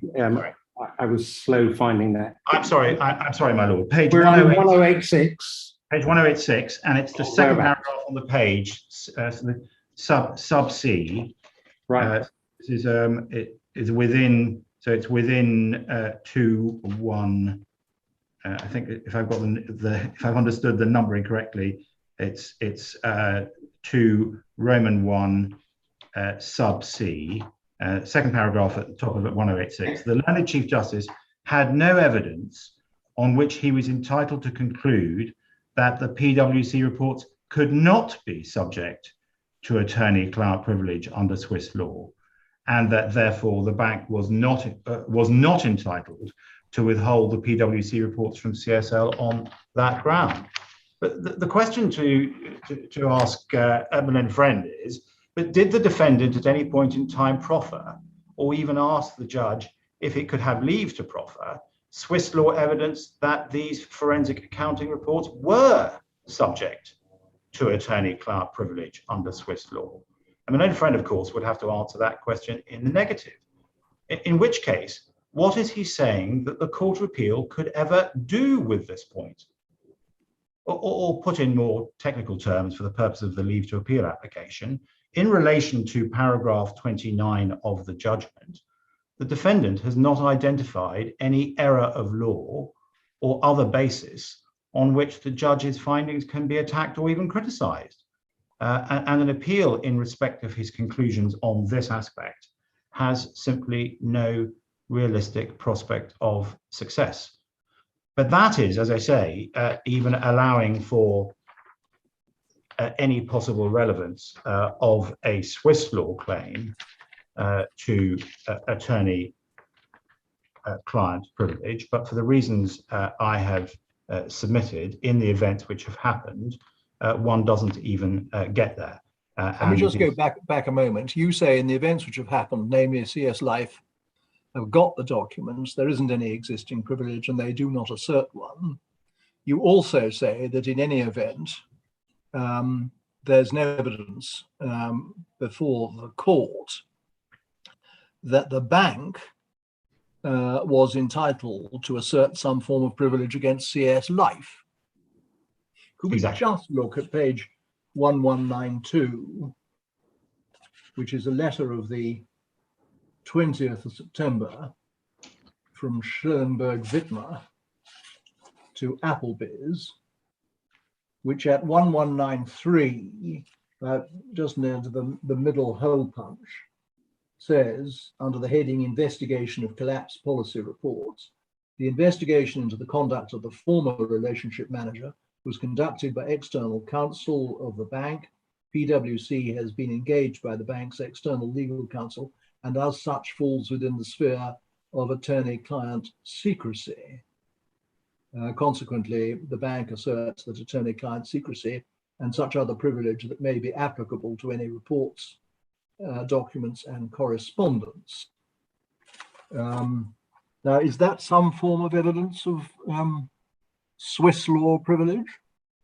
Not evidence in the, and that's why, my lord, I was quite attempting to be quite precise in my submission as to how this would have had to be raised.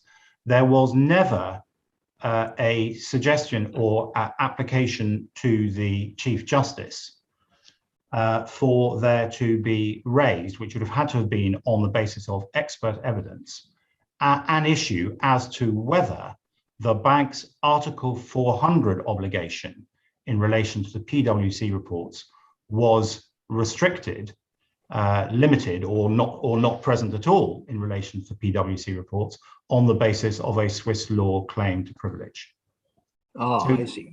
So the fact that Walter Wyss wrote this in a letter in September of 2021 couldn't be and couldn't have been a basis for the judge to go back upon his ruling in relation to Article 400 and the PwC reports that he had made. What I think you say is this: it may be the case that under Swiss law there was attorney-client privilege of the bank in relation to the rest of the world, or most of the rest of the world, in relation to the PwC reports.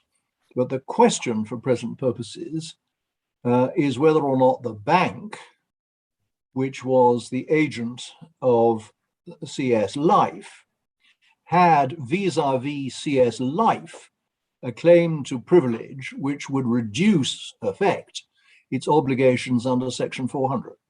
That would have been the question. Now, and that's not the same question as to whether or not, in principle, the PwC reports might be subject to solicitor-client privilege. Correct. Yeah. And in fact, my lord, I don't even accept the possibility that there may have been a basis for the bank to assert that such a privilege in respect of forensic accountant reports against the world. But whether or not it could have done, exactly as your lordship says, the question. Yes, I follow. No, I've understood now. And because, I mean, your lordship heard the way my own friend even characterized this suggested privilege on the part of the bank as being a matter that would go to the scope of its Article 400 obligation. In circumstances where that was exactly the issue, the scope of the Article 400 obligation, which was tried effectively in January 2020, and specifically in relation to the PwC reports. In those circumstances, in my submission, there is simply no way in which the Chief Justice at this hearing, the hearing in relation to an unless order, which of course was seeking to secure compliance with the original specific discovery order, could have gone back upon and had no evidence on the basis of which to go back upon his rulings as to the application of Article 400 to the PwC reports. So, my lords, but as I say, my primary position is that one doesn't even get to the Swiss law point in the events which have happened, and in circumstances where there is no dispute that CS Life cannot claim, and unsurprisingly claim any privilege in relation to the PwC reports, and did not do so. But the other proposed area of appeal in the leave to appeal application, which my learned friend has not fully addressed, and it may be that it's still maintained, I can deal with it very shortly, is in relation to the supporting documents, capital S, capital D. And here also there is nothing for the defendant to complain about. And it is again difficult to understand what the suggested basis is on which the Court of Appeal could interfere with the judge's ruling. Contrary to the defendant's suggestion in its skeleton argument, the Chief Justice did not extend an order to include this material. The supporting documents were part of the specific discovery order in February 2020. All the paragraphs in that order, which make orders in respect of the PwC reports, also order discovery of, and the phrase used in the order is all supporting material or surrounding documentation. And you can see that in, this is on page 33.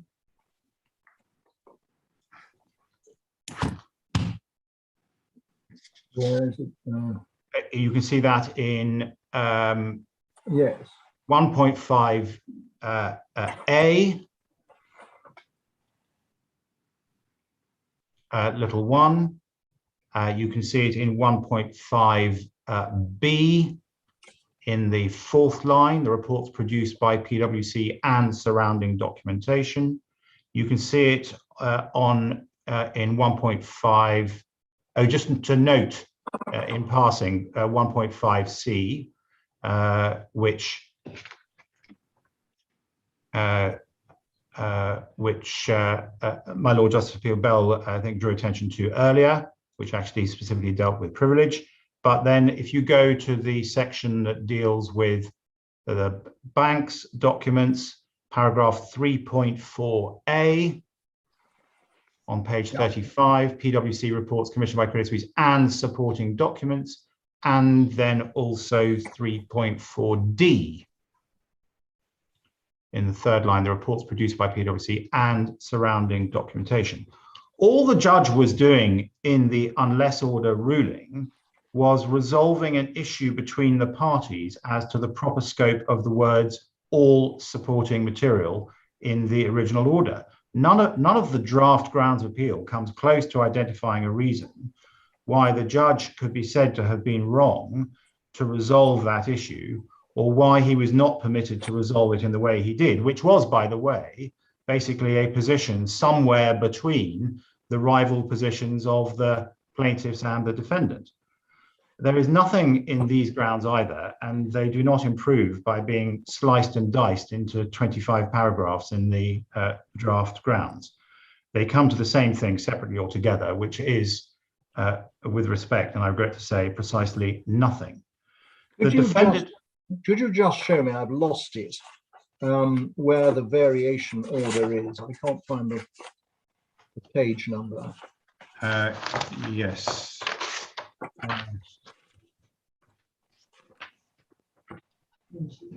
Lord, it's page 1219. Thank you. I'm grateful, my friend. Thank you very much. Mr. Smoohar, could you help me with this, please? In relation to strikeout on the grounds of non-production, Are you really saying that the defence should be struck out if a few documents aren't produced for whatever reason? Are we saying that as of today? Yeah. No. The first point is that any issue as to whether the defence should be struck out would anyway have to be, as I understand it, in relation to the Bermudian procedure, would have to be done by way of further application to the Chief Justice. You accept that, do you? Number one, that we do, yes. Yeah. So there'd have to be a subsequent exercise of discretion by the Chief Justice as to whether, just because for whatever reason some footling supporting documents weren't produced, the whole defence should be struck out. Would obviously depend on the extent of the non-compliance and the reason for it.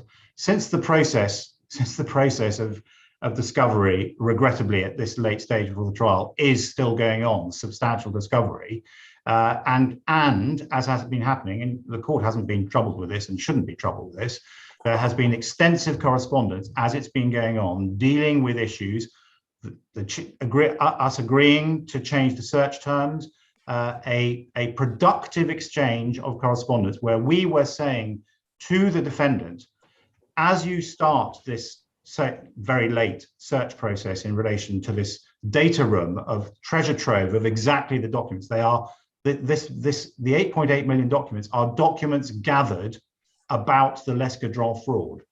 They are basically the key body of, and our position was, let's agree the search terms, run the search terms, tell us the number of hits in relation to different search terms. Let's see if there are ways in which we can cooperatively agree that the search can be then restricted in order to get the numbers of documents that then need to be reviewed and disclosed down. And that has happened.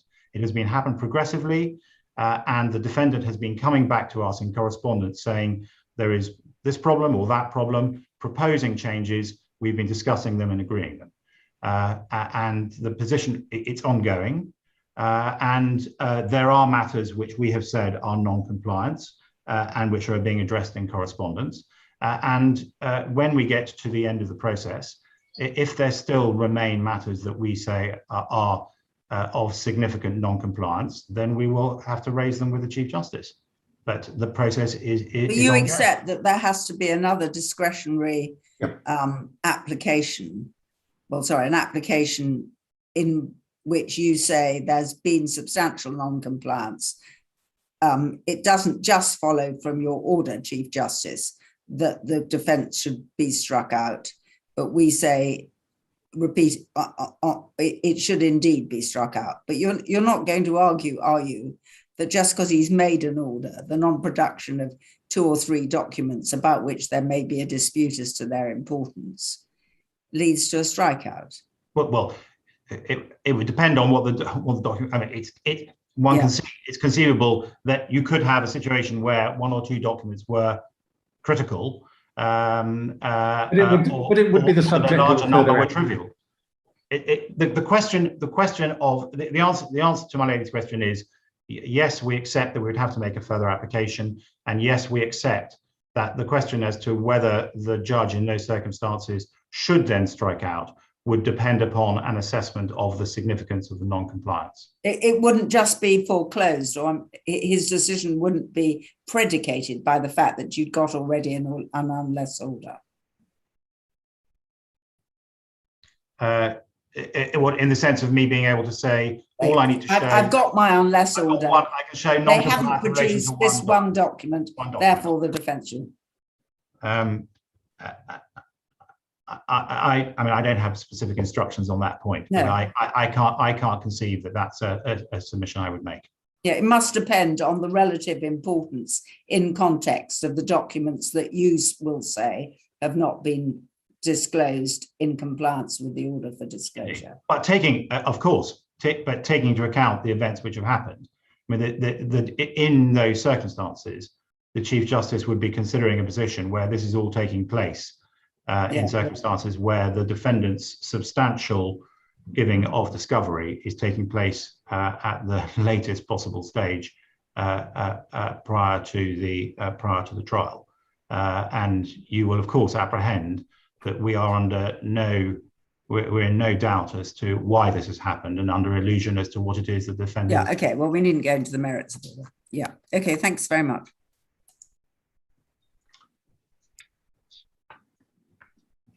My lords, my lady, so in relation to the supporting documents, we say that there is nothing in the proposed grounds, and you will have noted that the defendant accepts in paragraph 32 of its skeleton that the Chief Justice's decision to make the unless order was the exercise of a discretion by the court in relation to a case management order.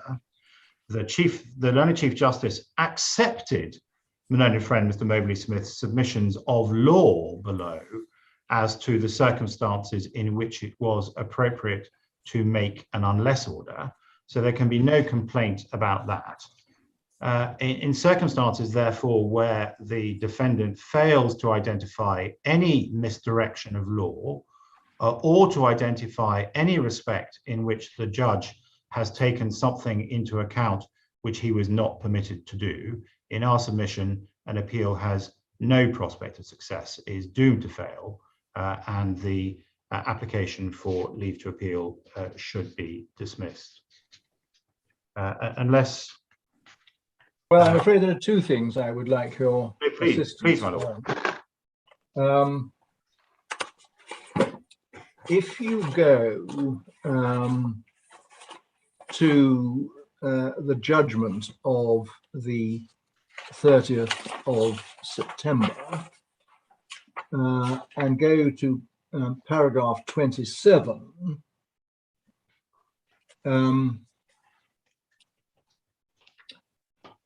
the Chief Justice says...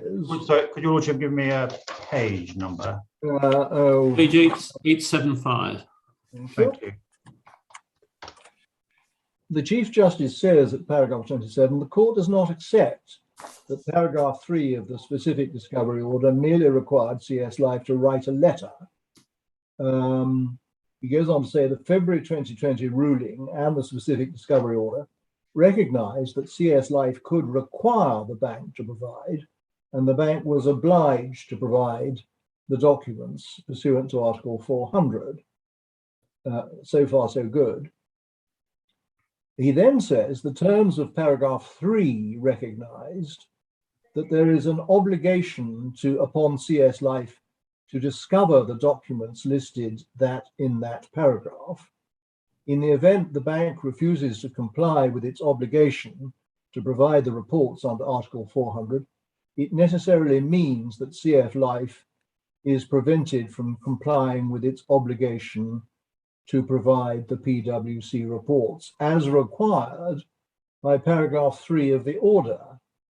Now, just pausing there, it's obviously correct that if CS Life asks for and receives the PwC report, it's bound to provide it to the plaintiffs, because on that hypothesis, the document will have been in its possession, custody, and power.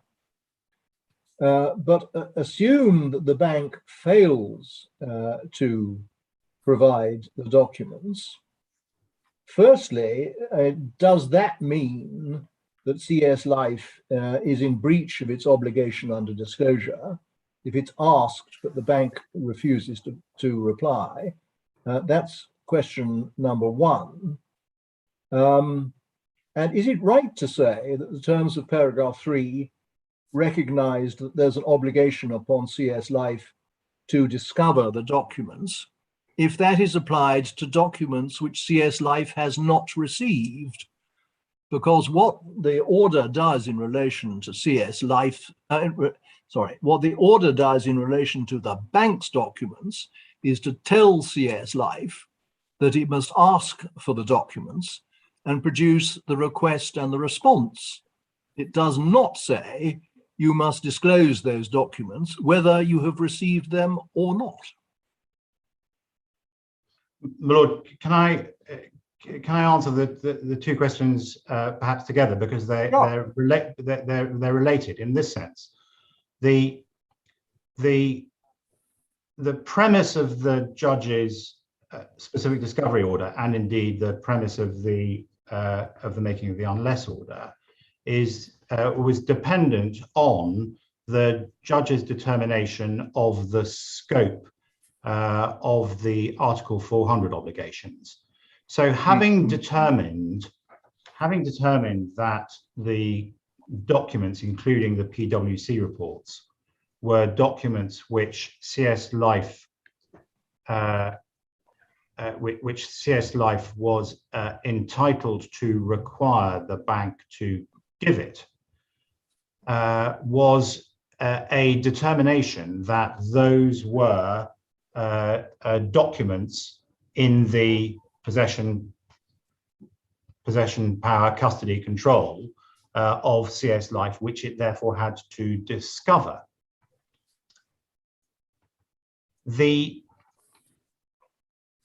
And your lordship will recall that, and this is the judge's findings in relation to in relation to how CS Life's documents had been held by the bank. These were so CS Life's actual documents, because of the sharing of the server, the use of the server, the use of bank employees to operate for CS Life.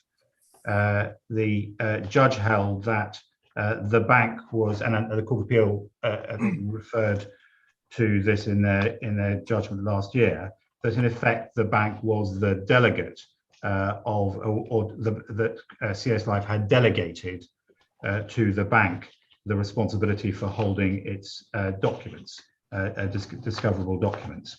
That is perhaps, I think, usefully, those findings are usefully summarized in paragraph 14. Yes, paragraph 14 of the ruling. That's the subject of the 23rd of September 2021 ruling.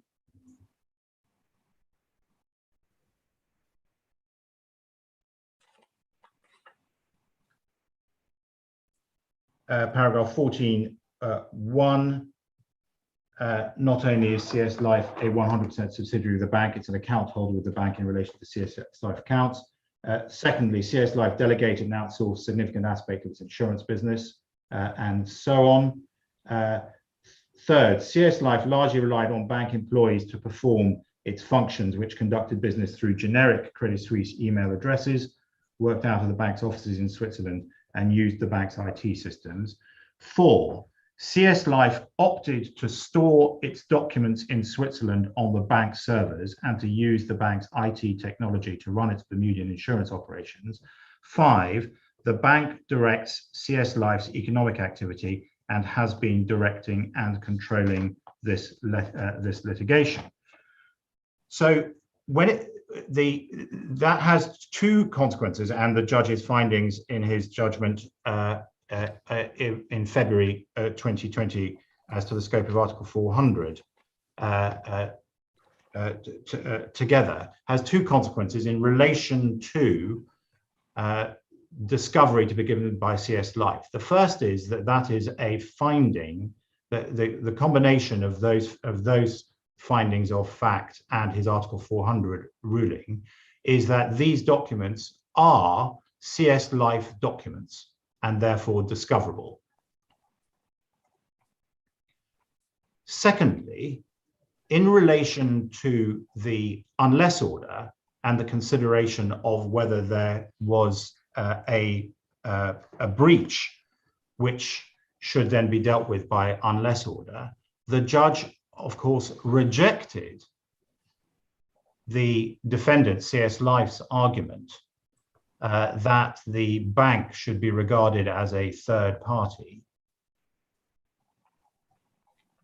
and held that it was appropriate to make an unless order because it was the bank which was disabling CS Life, the bank which controls the litigation, which is the parent company, which was disabling CS Life from producing these documents to the plaintiffs.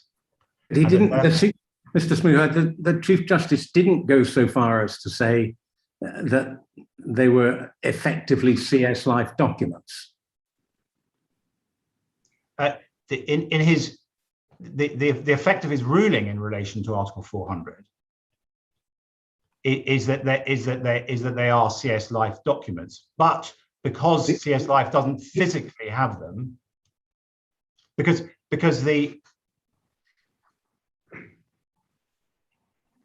in relation to documents which fall within the scope of Article 400, those are documents which could either be documents which were created by the bank and on the server by employees who are doing CS Life business, and Well, therefore that's not the PwC report. it is not. That's the only document we're concerned with.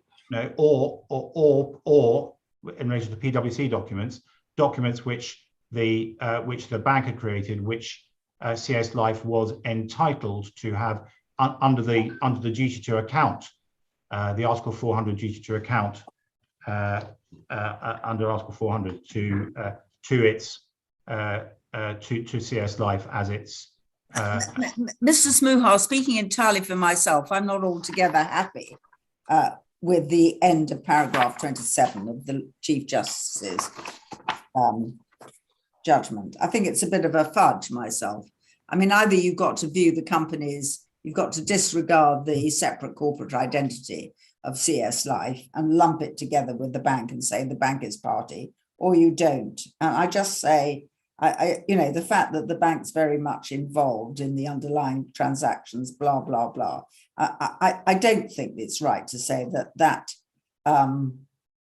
necessarily leads to a greater willingness to strike out. I mean, there are separate subsidiaries, one set up in Bermuda, one is in Switzerland. I think if you disregard the corporate veil, you then start getting into trouble, really. I mean, that's my view.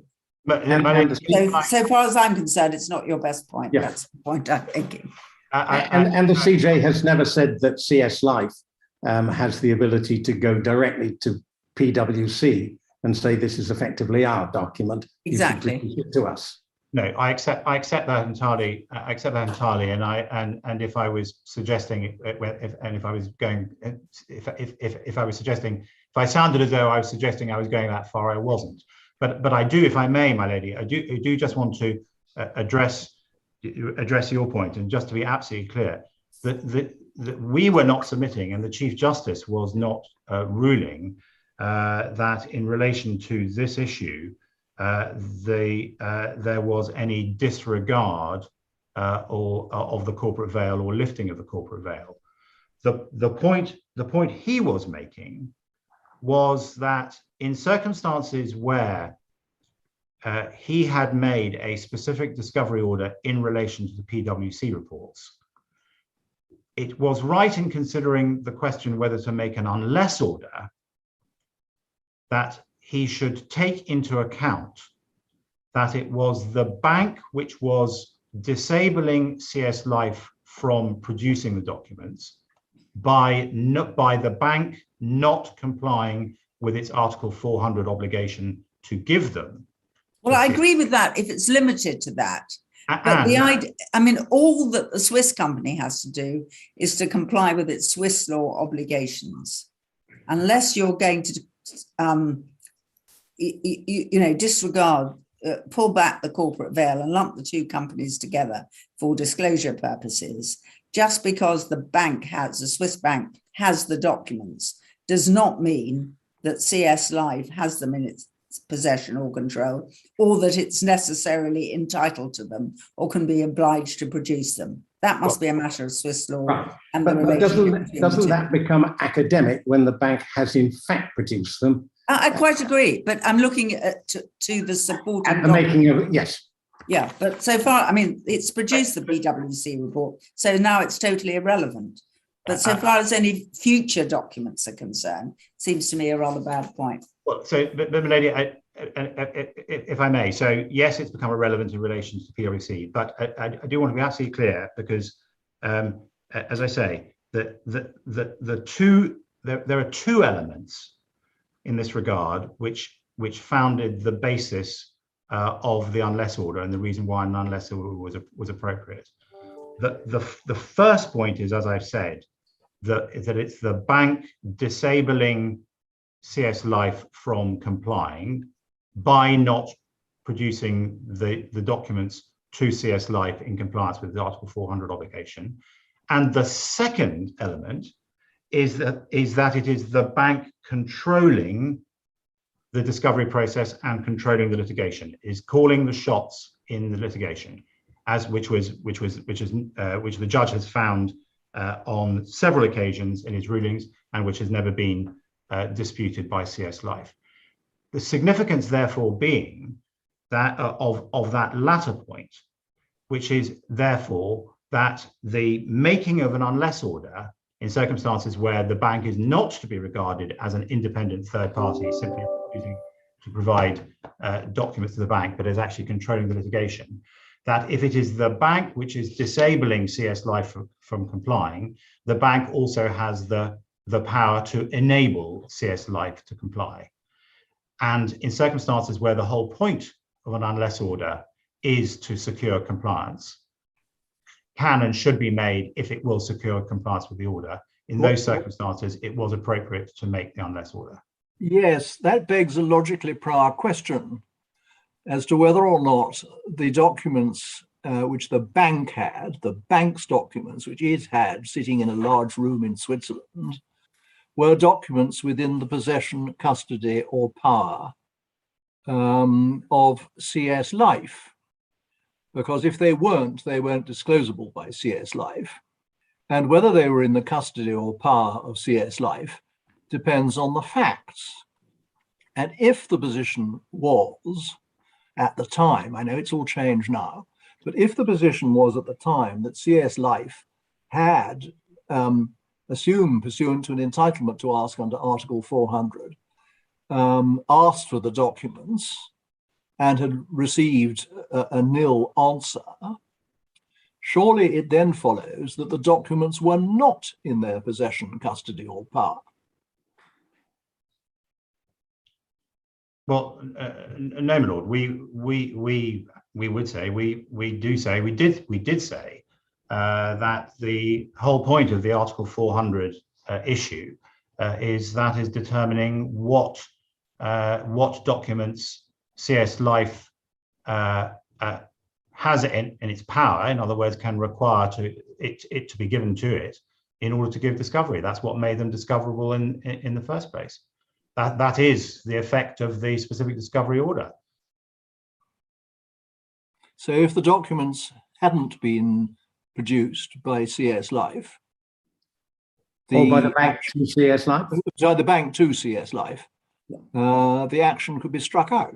Well, it's what my learned friend said to the Chief Justice on a number of occasions was to say, well, is it seriously suggested that the way in which the specific discovery order should be implemented, if necessary, is by CS Life suing the bank? And the point we made was, well, that doesn't arise. That might arise in a situation where you have a truly independent third party, an agent that holds documents which are within the power of the principal, but the agent refuses to give them. But that's not a problem here, because the bank is not a truly independent third party and will take into account and respond to the orders of the court. Take those into account in deciding what CS Life should do, which is exactly what has happened, but as my friend has described to you today. But if you take it on the premise that the President put it, that the bank does not produce the documents, what is CS Life then supposed to do except take proceedings to enforce what it says is the bank's obligation to it? Well, power in the normal case and in the conventional position where one's considering what documents are within the power of a defendant, ex hypothesi they are not in its possession. So they are always going to be documents which that party has a legal right to call for. And the practical position where the agent refuses to give them doesn't stop them being documents that are in the possession, custody, and power. It doesn't stop them being discoverable documents just because the agent refuses. And it may be that in that kind of case, with a truly independent third party, that the party to the proceedings does have to make a claim and bring proceedings to obtain those documents in order to fulfill its discovery obligations. Right. You say, well, power means what it says. If the CS Life was entitled to the documents under Article 400, it was within their power because they had a power to demand them, and it still had that power whether or not the documents were provided or not. Absolutely. Next question. That would indicate, if that be right, that the court could order CS Life to produce the PwC report upon the footing that it was a document in its power. But where did it do that?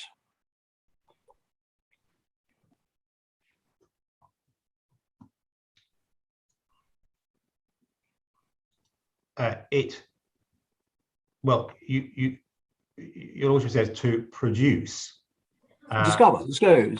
Well, of course, but there is that difference. The documents were discoverable, as the PwC reports were discoverable and were held to be discoverable. Witness the fact that they appear in both parts of the judge's specific discovery order. They had not previously been produced in a discovery list by CS Life. No. And if one then takes that to the next step, which is to say, well, then what should happen or should have happened? Well, the answer, of course, is that what should have happened, and the expectation was that the bank would comply with its Article 400 obligation and produce the documents to CS Life to enable them to produce them to the plaintiffs. The next question after that is, what happens if they do not? That is, the bank is then in breach of its Article 400 obligations. And that was the question which the judge was addressing in considering whether to make an unless order.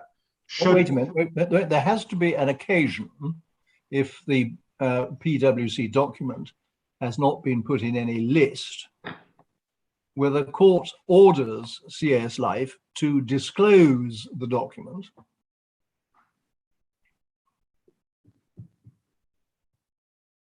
Doesn't that?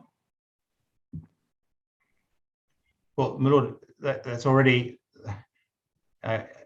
yes, I think that would be correct. I'm not sure that, and I will check, I'm not sure that CS Life took that approach. In other words, the judge having ruled that that CS Life was entitled to these documents under Article 400, I don't believe, I'll be corrected if I'm wrong, that what CS Life then did was to list them, but say that it was not able to give inspection of them. Well, and the reason for that surely was that by the time that obligation might have arisen, the bank had in fact already disclosed them to CS Life. Well, the CS Life had not listed them beforehand. Well, it didn't list it again. If I'm correct that it didn't list them, it didn't list them at any time through the list it was making through 2020. But at a point when there might have been an argument between the parties in relation to CS Life's failure to list following the Chief Justice's unless order, that fight never took place because the bank did in fact disclose to CS Life the documents in question. Well, that only happened recently, very recently. So Yeah. When that fight, so was the unless order, relatively speaking. well, yes, exactly. I mean, strictly speaking, the fight that took place was slightly different. Rather than being about whether there should have been a listing, was the question whether an unless order should be made in circumstances where at that stage the PwC reports were still with the bank and the bank was refusing to give them to CS Life. Right, and that's Mr. Mobley Smith's complaint, that the Chief Justice should not at that point have made an unless order. That is his complaint, and my point in relation to that is that the judge was undoubtedly correct and certainly entitled to take into account the relationship between the bank and CS Life, and therefore to take into account what the consequences of making an unless order may be in relation to enabling CS Life to produce the documents, which is exactly what has happened. And that's why, as we said in our skeleton, it is worth just standing back and considering both what has happened and what it is that the defendant is saying should be the basis of appeal. What has happened is that the judge, by his orders, has enabled the discovery that he said should be given to be given. And what the defendant is arguing is that they should be allowed to appeal in order to restore a position, ignoring the events which have happened in terms of being produced. The defendant is saying they should have been allowed to appeal to restore a position which would enable the bank to continue in its disablement of CS Life's compliance with its discovery obligations. Yes, well, it's very unattractive, but I mean, take just take a final look at this. CS Life never disclosed by list at any relevant time the PwC report. The order that did it. Sorry, I keep saying I don't think so, and I shall assume, unless somebody tells me to the contrary, that that's right. And I'll check. Yeah, that is right, Lord, yes. It is right, okay. Secondly, in the specific discovery order of the 2nd of June 2020, the Chief Justice did not order disclosure by CS Life of the PwC report.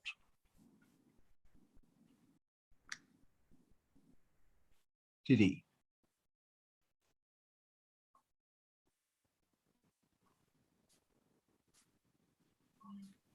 Should I say it again? No, Lord. We do not accept that. Show me where he ordered disclosure by CS Life of the PwC report.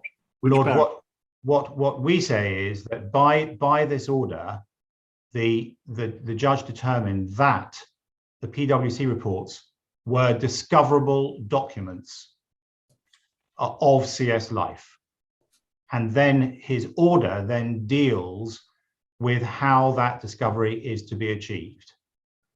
And the reason I put it that way, and this is important, is that the whole basis of the order is the finding which is recorded in the 3rd paragraph of the recital. The defendant has the power to call for Credit Suisse AG to provide, and Credit Suisse AG has an obligation to provide all documents. I see. The way in which you put it is this. He didn't, in terms in his order, say you CS Life must disclose the documents, but the order is premised on the footing that they were in the power of CS Life, see the recital, and the requirement to confirm that they'd asked for the documents and had received them is only sensible upon the footing that they were discoverable documents because they were within the possession, custody, or power of CS Life. Accordingly, when he came actually to order the discovery of the documents in September, that was against a background of the fact that they had already in effect been held to be discoverable documents, because that was the premise, if not the actual terms, upon which the order in June 2020 was made. Exactly so. Yes, I understand now. Well, thank you. Thank you, my lord, for putting it far more clearly than I did. I know, sycophancy will get you nowhere. Could you just help me on one last matter? In relation to the, I know I've asked this question already, but if you go to page 1219, the version of the variation order,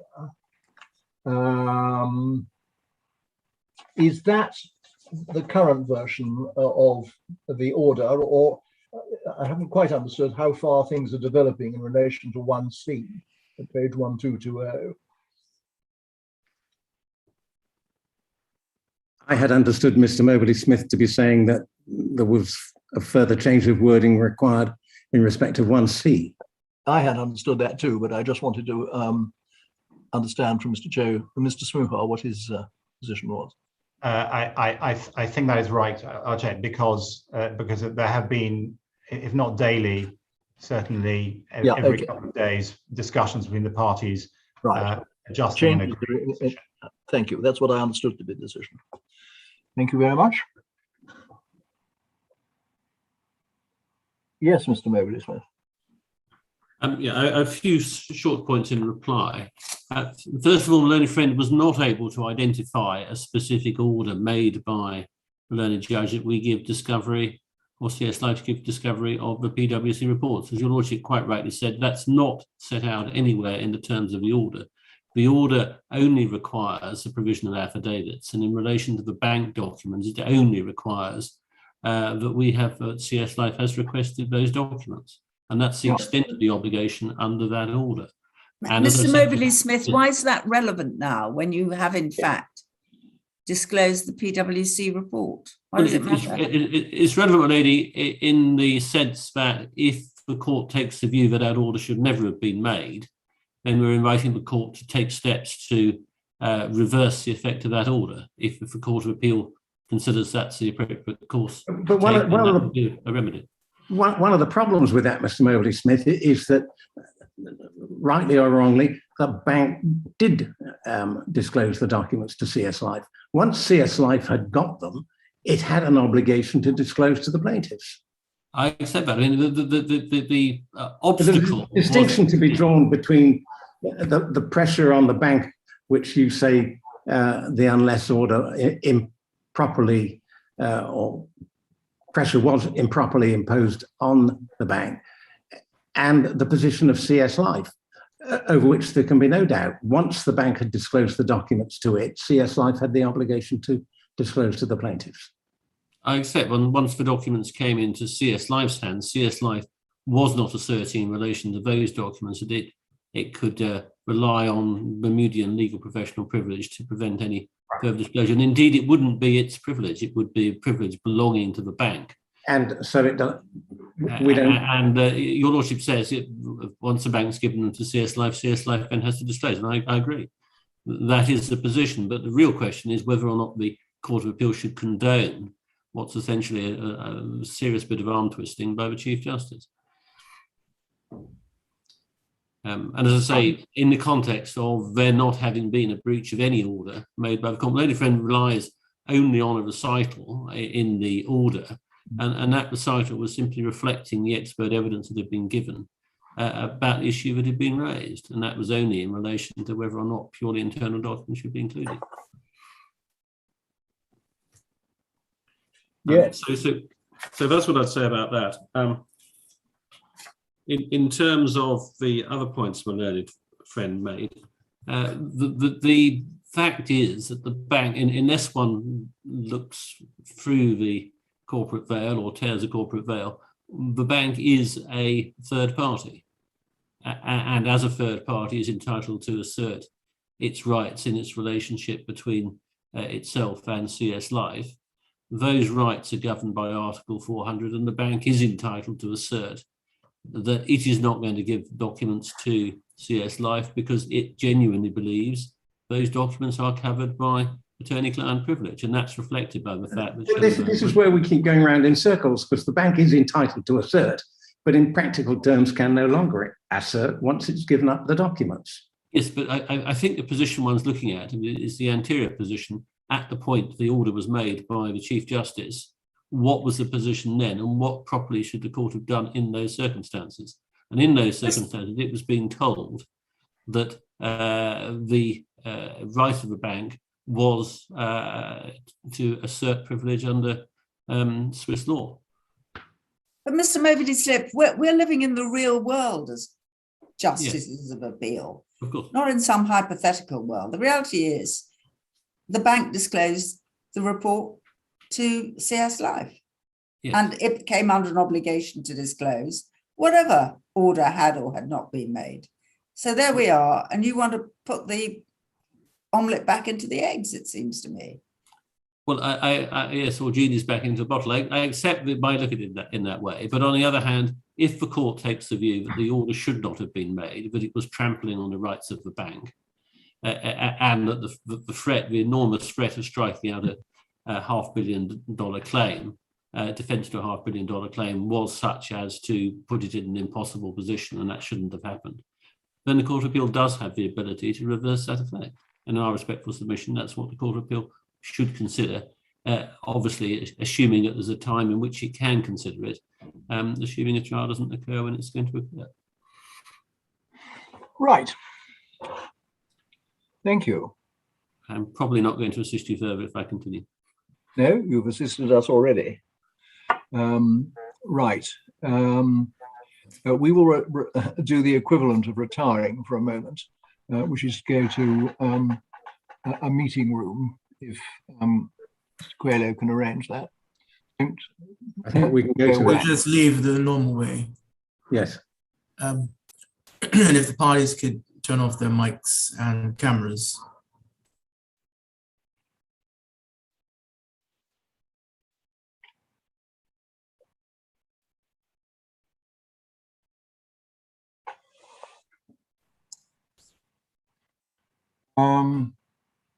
Well, they can still hear us, Coelho, so we need to go Well, into a Yeah, we retirement. need to go to the breakout room. Yeah. You should have an option there that says join.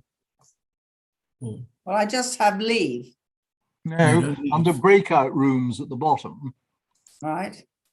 if you click breakout rooms, it will say you have been assigned to the judge's Right, okay, breakout I'll do room. that.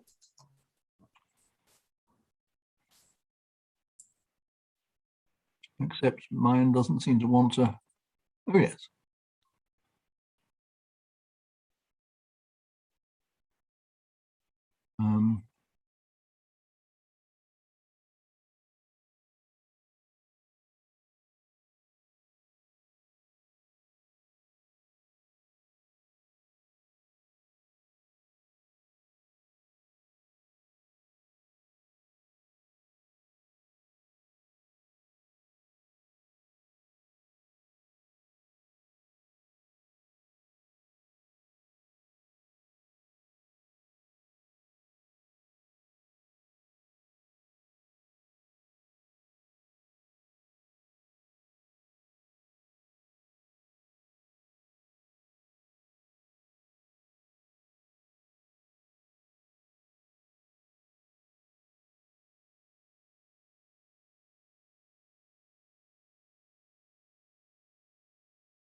Right, I think there are enough of us present for me to speak. The court is very grateful for the full submissions that it has received from the parties, both in writing and orally, all of which it has carefully considered.